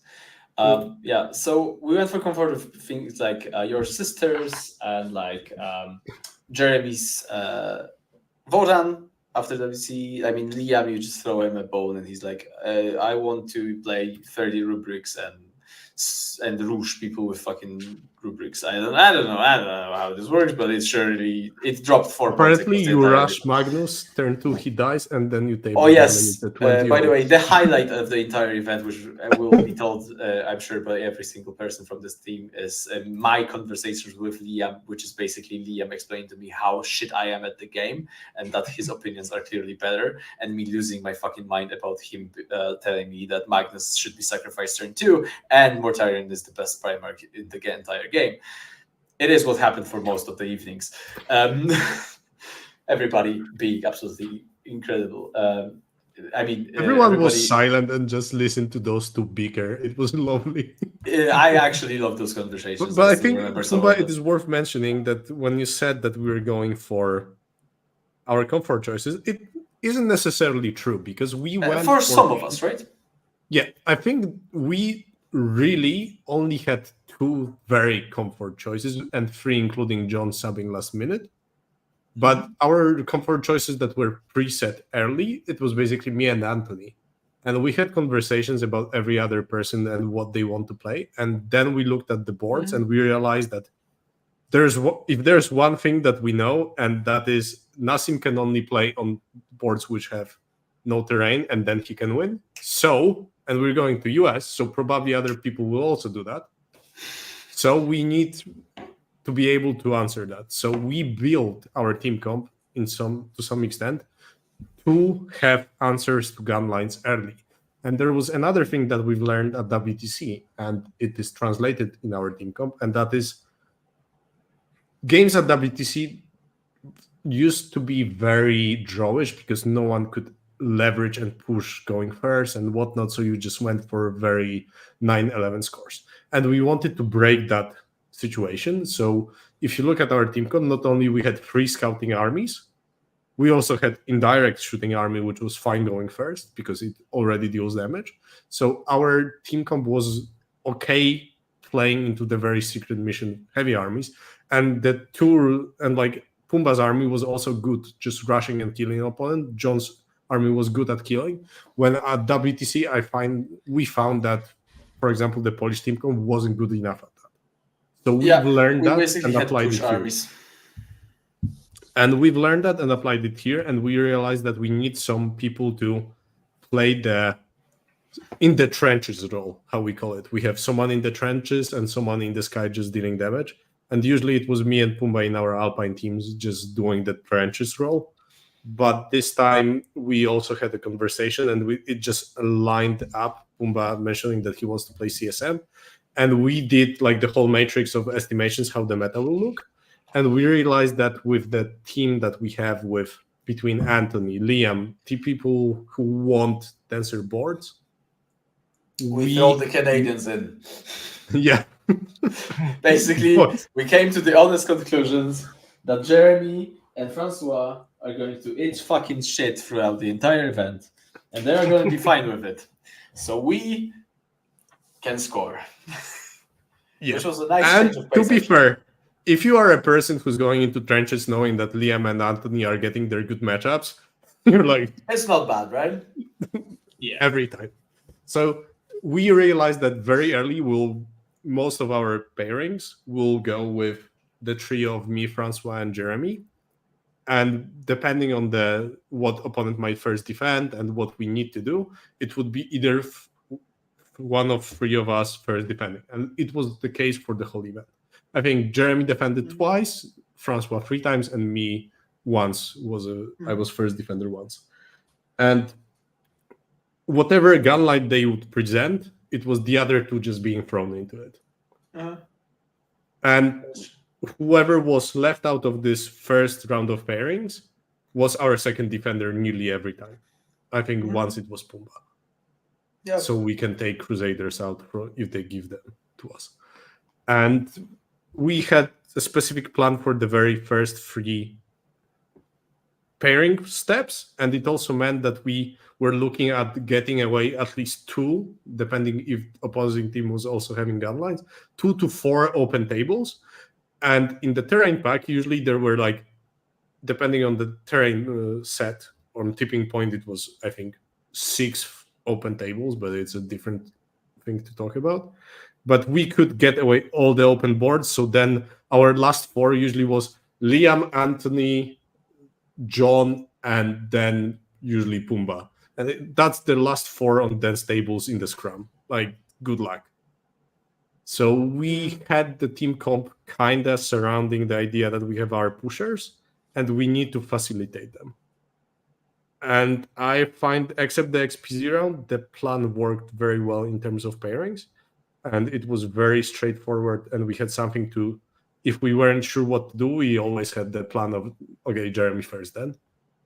And we always had backup plans. For example, if we didn't want to allow the opposing team to run away with their Eldar, so we can prey on the Eldar, which are still quite bad. So we had few of those plans, and there was also Ines that, if you look at our team comp, we had armies that were quite good into different defensive profiles as well.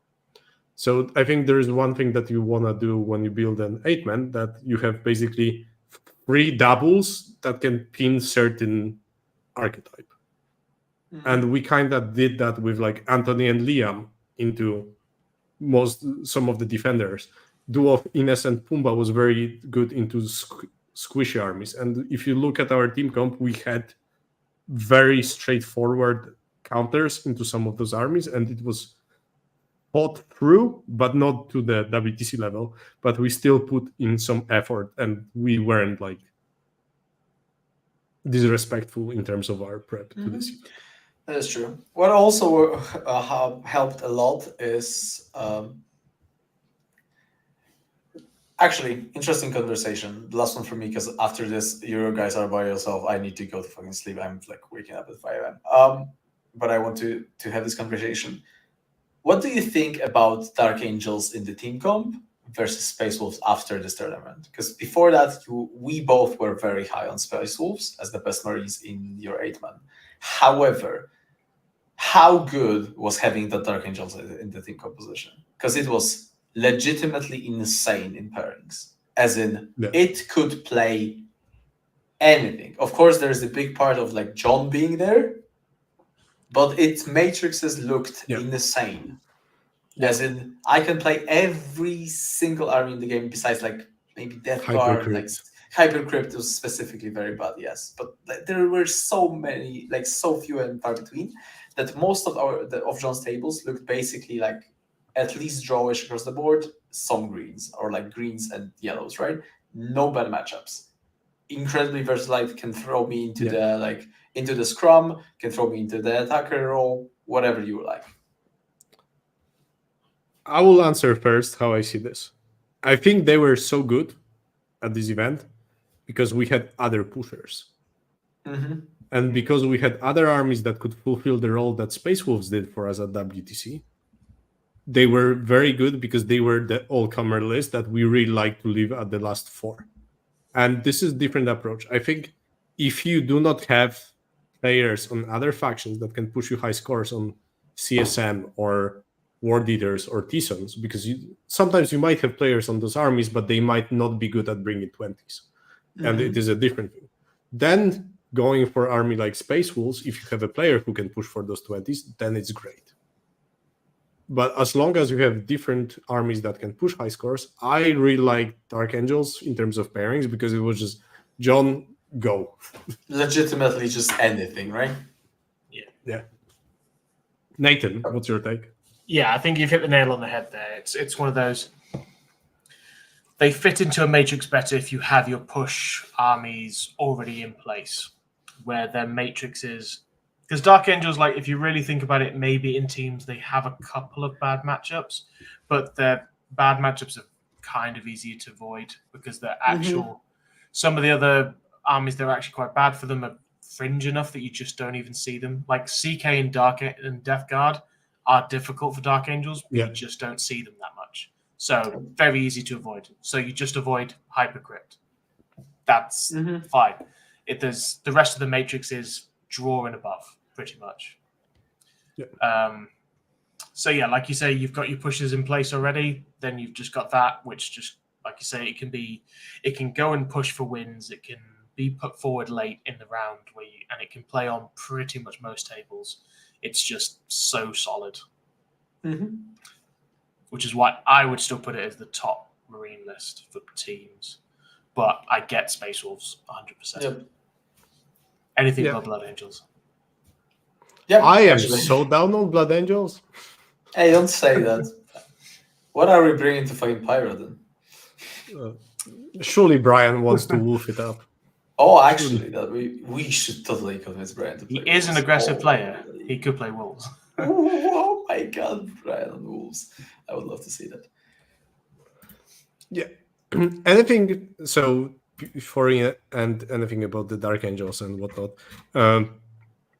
Nathan, when it comes to team comps, was there anything that stood out for you when you looked at Champs Cup? Obviously, you were there later and you were looking at matrices later and analyzing it more in depth, probably on the plane.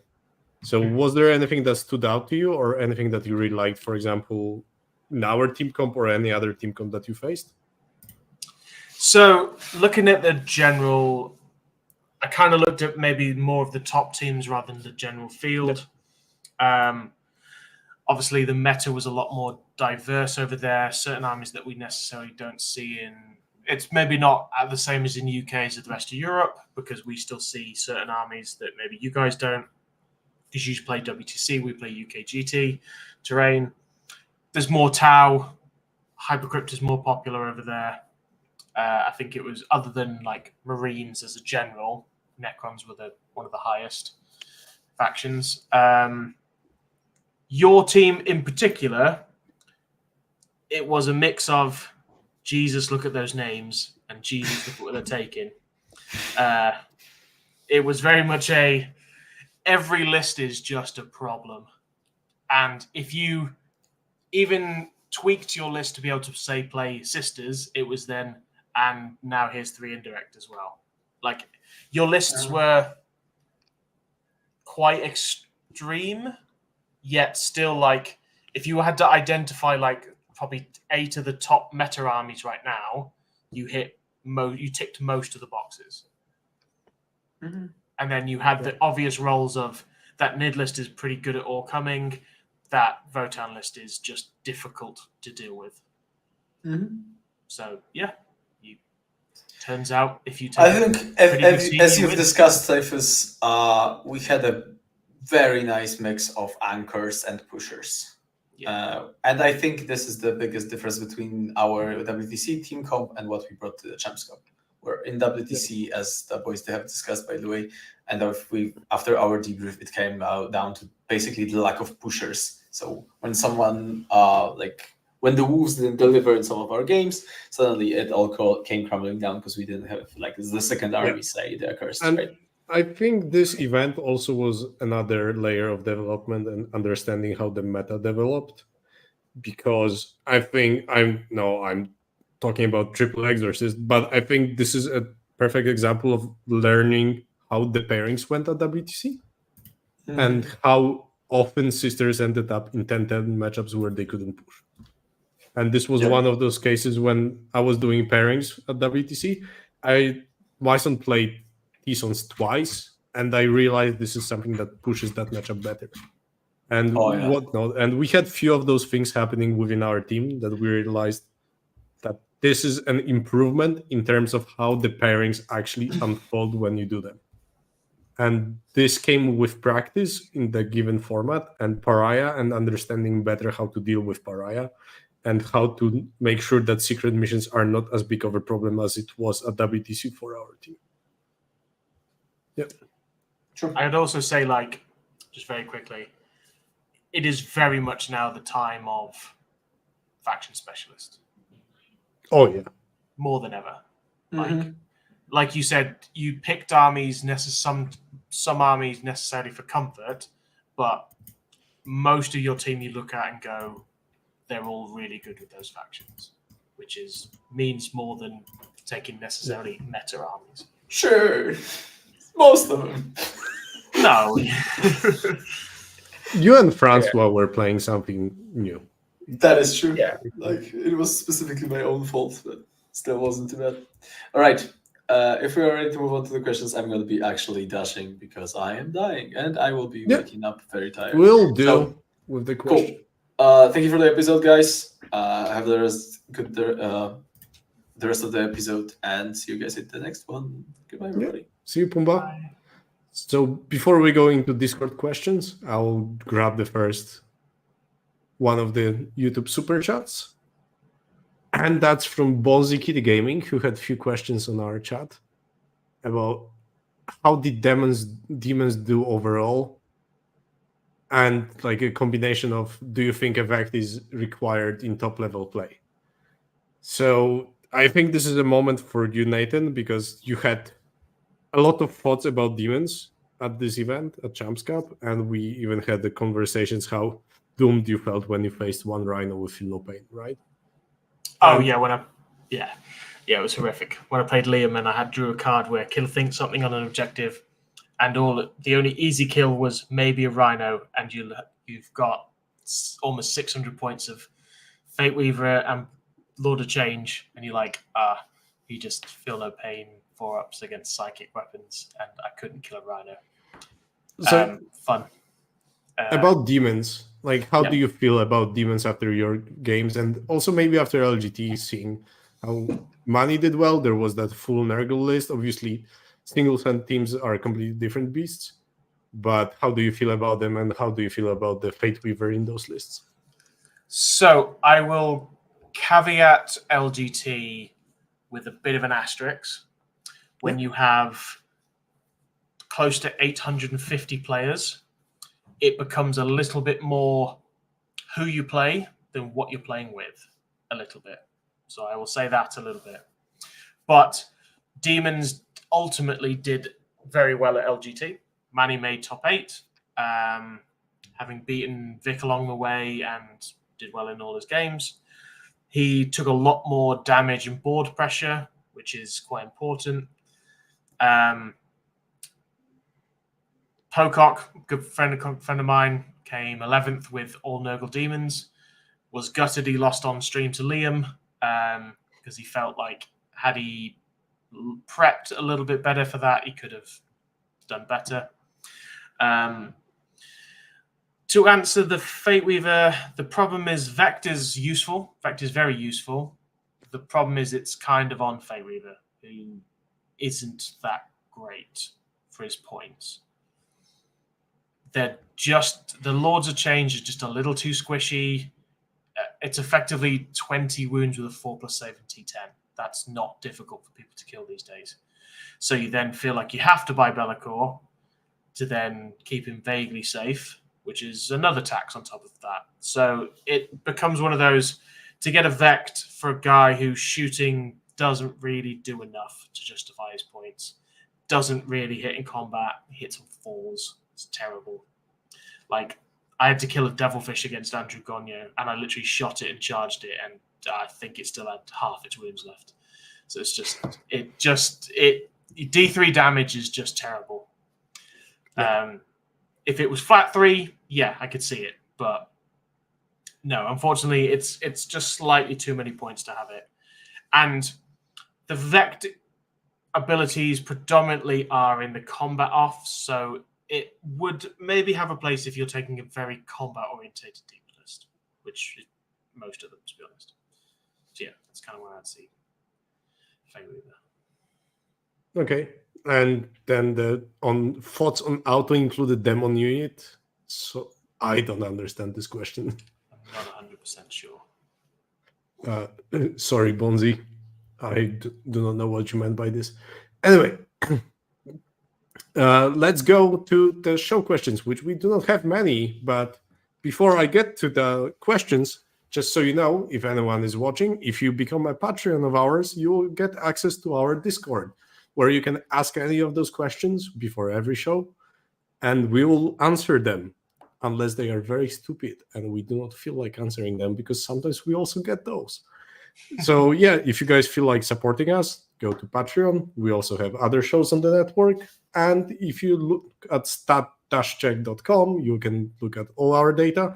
And also there's plenty of coaches that if you want to get better at the game, as Nas was telling everyone at LGT apparently, we do offer coaching. So you can hit one of us up to get better at 40K. And I see someone is typing a question in the meantime. Okay. Nathan, you got pulled into the team late. How did you try and prepare for the event running a list and a faction submitted by someone else? First thing I did, I went and bought the Demon faction cards. After that, basically memorized everything they did, because even if I get no points, the last thing I want to do is cheat. So learn what my army does. Learn everything as much as you can. Get a basic understanding. I picked Nick's brain about how he wanted to play them. I asked some other Demon players that I know of some tricks, some ideas how to play it, and then kind of went through the Matrix.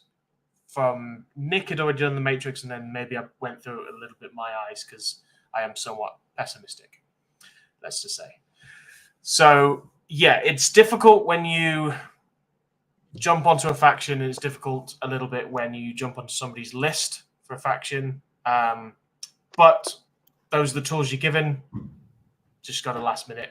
I did the same at Alpine for like 45 minutes before list submission.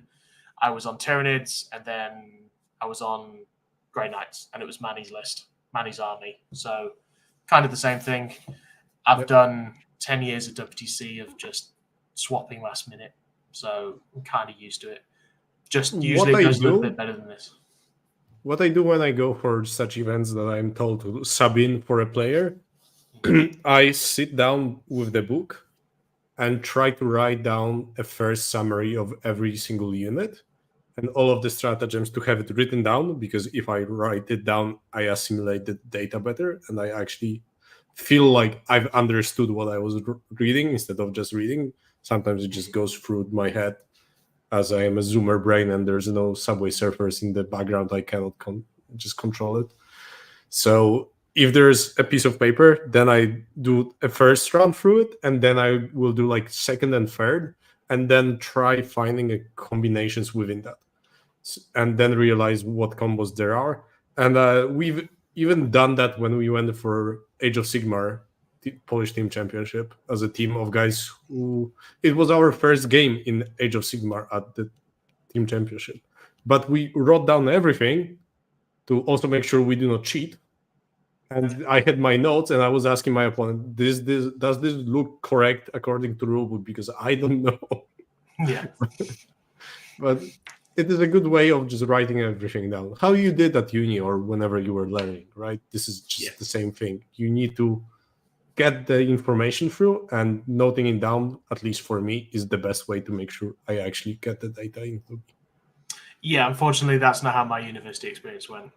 Mine was, because I'm riddled with ADHD, it is leave it until the very last minute, get stress-induced anxiety, and that's when I flourish and thrive, and just do one day of revision and then hyper-focus till 5 a.m. Literally hyper-focus due to stress, and then you learn that you can only do activities later in life when you're stressed. So don't do that, kids.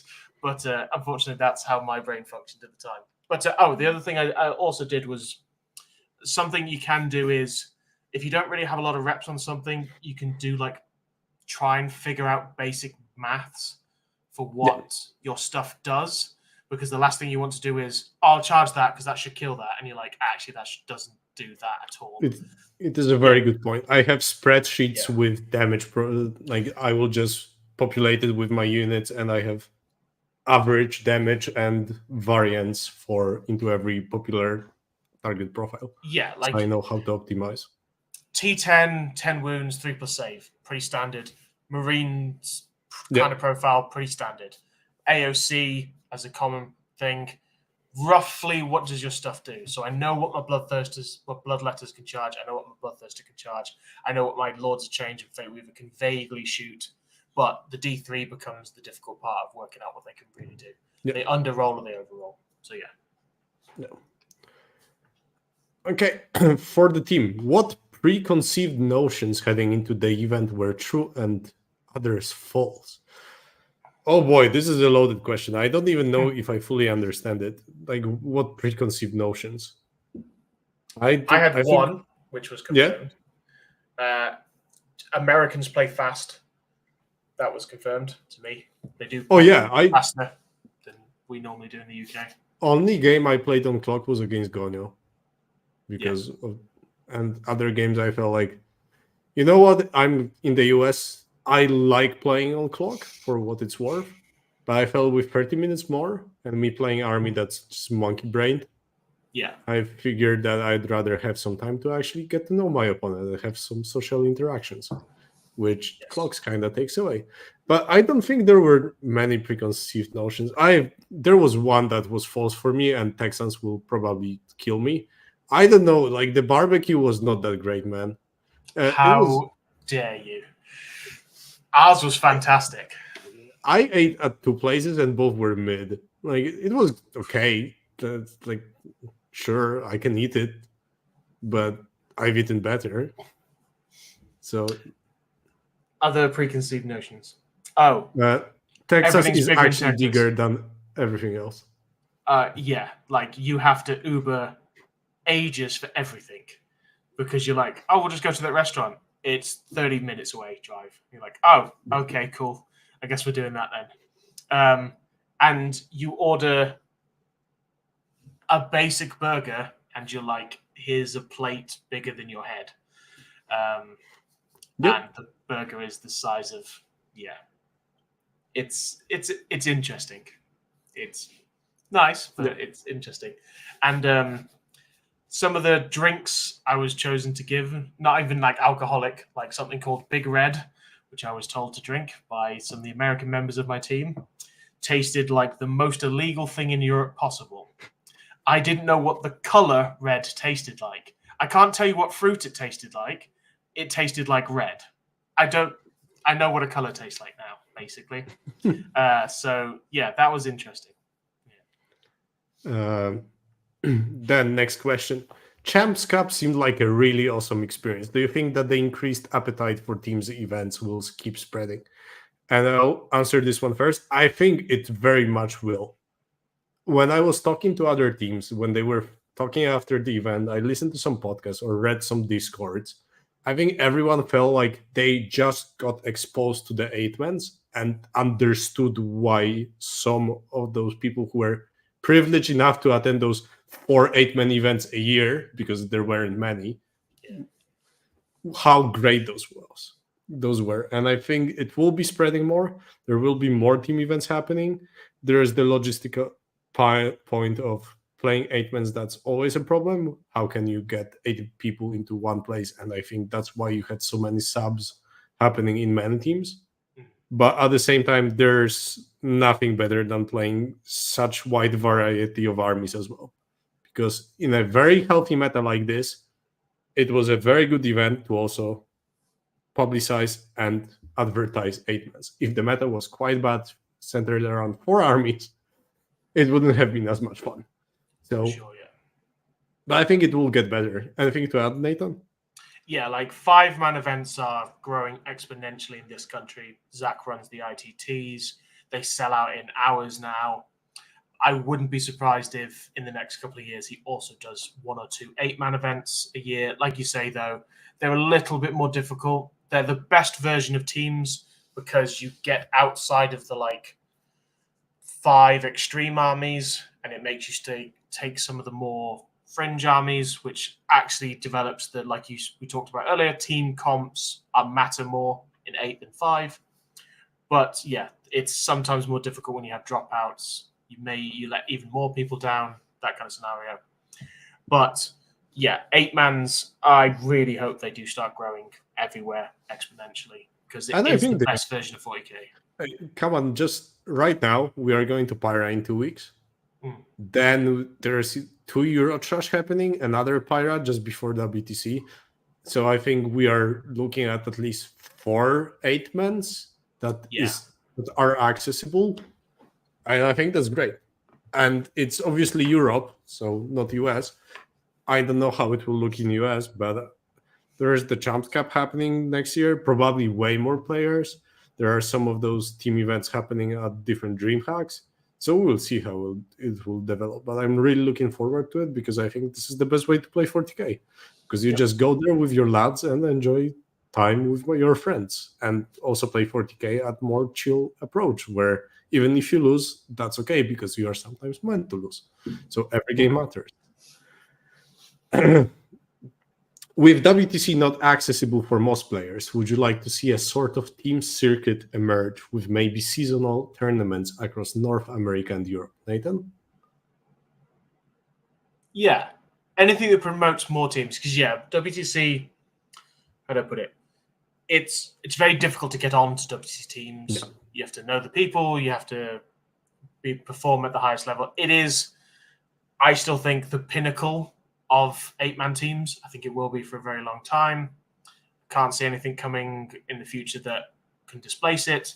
But yeah, is this talking about also something a bit like the French system where you have team or maybe like ITC for league, just team events, or maybe circuit because they organize UKTC organizes singles. Maybe there's something with reoccurring team events.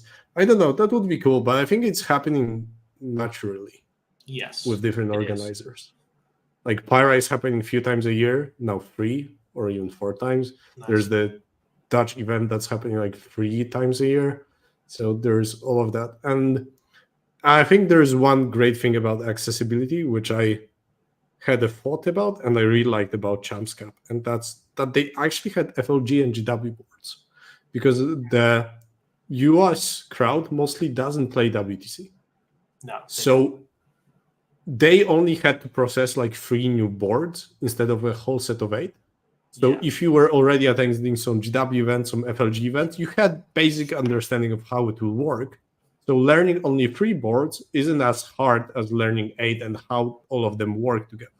So I think there was a good, a slow build up, and I think it might be even something good. I don't know about you, Nathan, but I really enjoyed the fact that there were some different boards to play on. Granted, I didn't play GW before, but it was a breath of fresh air. Same like at Alpine. When there were different boards at Alpine, I was also happy because it was something new. Yeah, like I was going to say, the flip side of it is for the people who only play on WTC, it was actually something else to play on, which actually I quite like when they mix up terrain at events like Alpine, like this, because sometimes with WTC, because the boards only change maybe once a year, they get a little bit formulaic You go, well, I have to take this kind of list because it only works on this terrain. Yeah. So it opens up, like, you can't play a Tesseract Vault on WTC. You can play it on different tables. So it opens up a little bit of list development. So I like when events mix up their terrain as well. Yeah, and I'm So it makes it also interesting. fed up with WTC boards after probably playing 300 games on them. Even though they Sure. changed slightly, it is still the same L. They were the So something new is always nice. How many points below 75 would you guys have scored against Rose City? Who's that? Who's Rose City? I don't know. I don't want to be Lucas? rude. I don't know, boys. I didn't. Would you have guys scored less than 70 points against us? Probably, very much so. Anyway, I think it was targeted at me and Pumba, but Nathan, I think Rose City was the only other team that was actually undefeated. I think they went like 3 wins, 3 draws. Okay. So undefeated, surely. Yeah, cool. It is something to brag about. What do we think about the new Tempestus Aquilons? Broken. Okay, so I'll just say that I've learned that this new unit was released because David Gellard was going batshit in our pirate chat. Yeah. And I was like, what? And he named it like Hyper Crypt Guard. And I was like, what are you even talking? Like some new Hyper Crypt units? Like, what the fuck? So I haven't put much thought into it, but maybe Nathan, you have more. Yeah, so they are very good in a 3-inch deep strike without having to use strats or anything. Yeah, it's great. And I think the gun sentry shoots when you deep strike, which is, I guess, like Seraphim nice. in the previous codex. So, yeah, great. I think what's busted about them is they're 90 points for 10. When you look at other things in the game, like why the fuck are tank busters 110 points for 5? Tank busters are a very weird example. That GW went particularly fuck those guys. So these guys, yes, at 90 points, busted. But if after a balance update they are X number of points where they actually make sense, fine, then you don't take them. Like, they should be a lot more points than Kazakin. They should be a lot more points than probably quite a few of the guard things. They're just at the wrong points right now. Yeah, and I think with guard we'll see how the army develops, right? Because I think the army is carried on the back of Bulgren right now, and if something happens to Bulgren, we are suddenly talking about a completely different army. Yeah, so and they just apparently can't play a Tiger Shark. Yep. God bless that man. He saved us from David Gaylord and Nassim being online. Yeah. Thank you, man. Thank you, Lewis. I think it was Lewis. Yeah, Lewis. Thank you for your work. We appreciate you. He's a really good player as well, actually. Oh, yeah. I saw the games. He played real well. Yeah. Do you guys ever feel like taking many SKUs of the same profile? Yeah. In example, CK, Big Demons, Iron Storm, Tank Guard. Ever pays off as some teams don't have enough of anti-X to deal with them? So Sweden, basically. Yeah. And I will still say that I don't like it. Because you tend to create your comp that's susceptible to other team comps. I think you should still aim to bring something more balanced. And it's something that we did for Champs Cup when we had like 2 SKUs into specific profiles to have an option to pin any kind of defender within our team comp. And I like that way more because if you skew too hard with having 4 armies like that, if opponent has, for example, 2 armies that just bash those kinds of builds, it is a problem because as soon as you end up with like 5 armies that are susceptible to one specific army, in pairings you can make sure that one army will get high score. As soon as you end up with 5 good pairings for that army, you can guarantee that army gets good pairings. If you have your army that, for example, has 5 good pairings, 3 bad pairings, the other team can also manipulate the whole pairing process to get you only one of those 3 bad pairings. And I think this can be quite bad because if you end up with a team comp, opposing team comp that has 2 free counters, they can nearly create the whole process of pairings that at the end of the pairings in the scrum, they will get 2 very high scores into you. Yeah. So I'm not a big fan. I think it is a valid tactic to get you to a certain point. Yeah. I think it is a tactic that if you're playing 6 rounds, it might get you to 4-2. Yeah. And if you get lucky, it might get you on a podium. I think generally overall, though, it probably limits you out of getting the top spot. Because like you say, it only takes you to, yes, you get 6 draws or 6 small wins, but they got 2 20-0s. And then you can't come back from that. You lose the round. Yeah. Pretty much. So that was the last question. Nice. Nathan, anything to add before we close off? Nope. I'll let you guys go to bed. Yeah, we were supposed to talk LGT or Pyra. I don't think it will happen. We'll just talk before Pyra. Yeah, I can literally do my LGT in 5 minutes or less than that. I played Blood Angels, then Blood Angels, then Blood Angels, then Black Templars. They all went exactly the same. I put a Tyrannofex on an objective. What massive thing do you have to come out to kill it? Okay, cool. I killed that thing. You ran out of things. That was literally my first 4 games. Then I played Scott, who runs the... What's the podcast Sisters name? Act. Sisters Act. Super, super lovely guy. One of the most precise guys I've ever played. Fantastic player.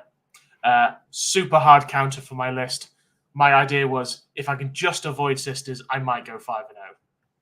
But I got best nids at LGT.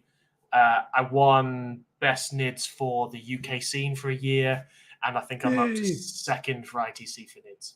So I'm on my nid journey still. Cool, that's great. Yeah, that was and about Pyra, I think we might even do an episode just before the event. We might even talk about the team comp in depth, because that event is more of a training event, and I think it will be quite cool to get into all the team comps, because we'll be very late in Pariah, so all of the team comps will be quite thought through at that point. Yeah. So I'm very interested what we will take away from the changes and the developments from Champs Cup, and how the other teams will also get that in.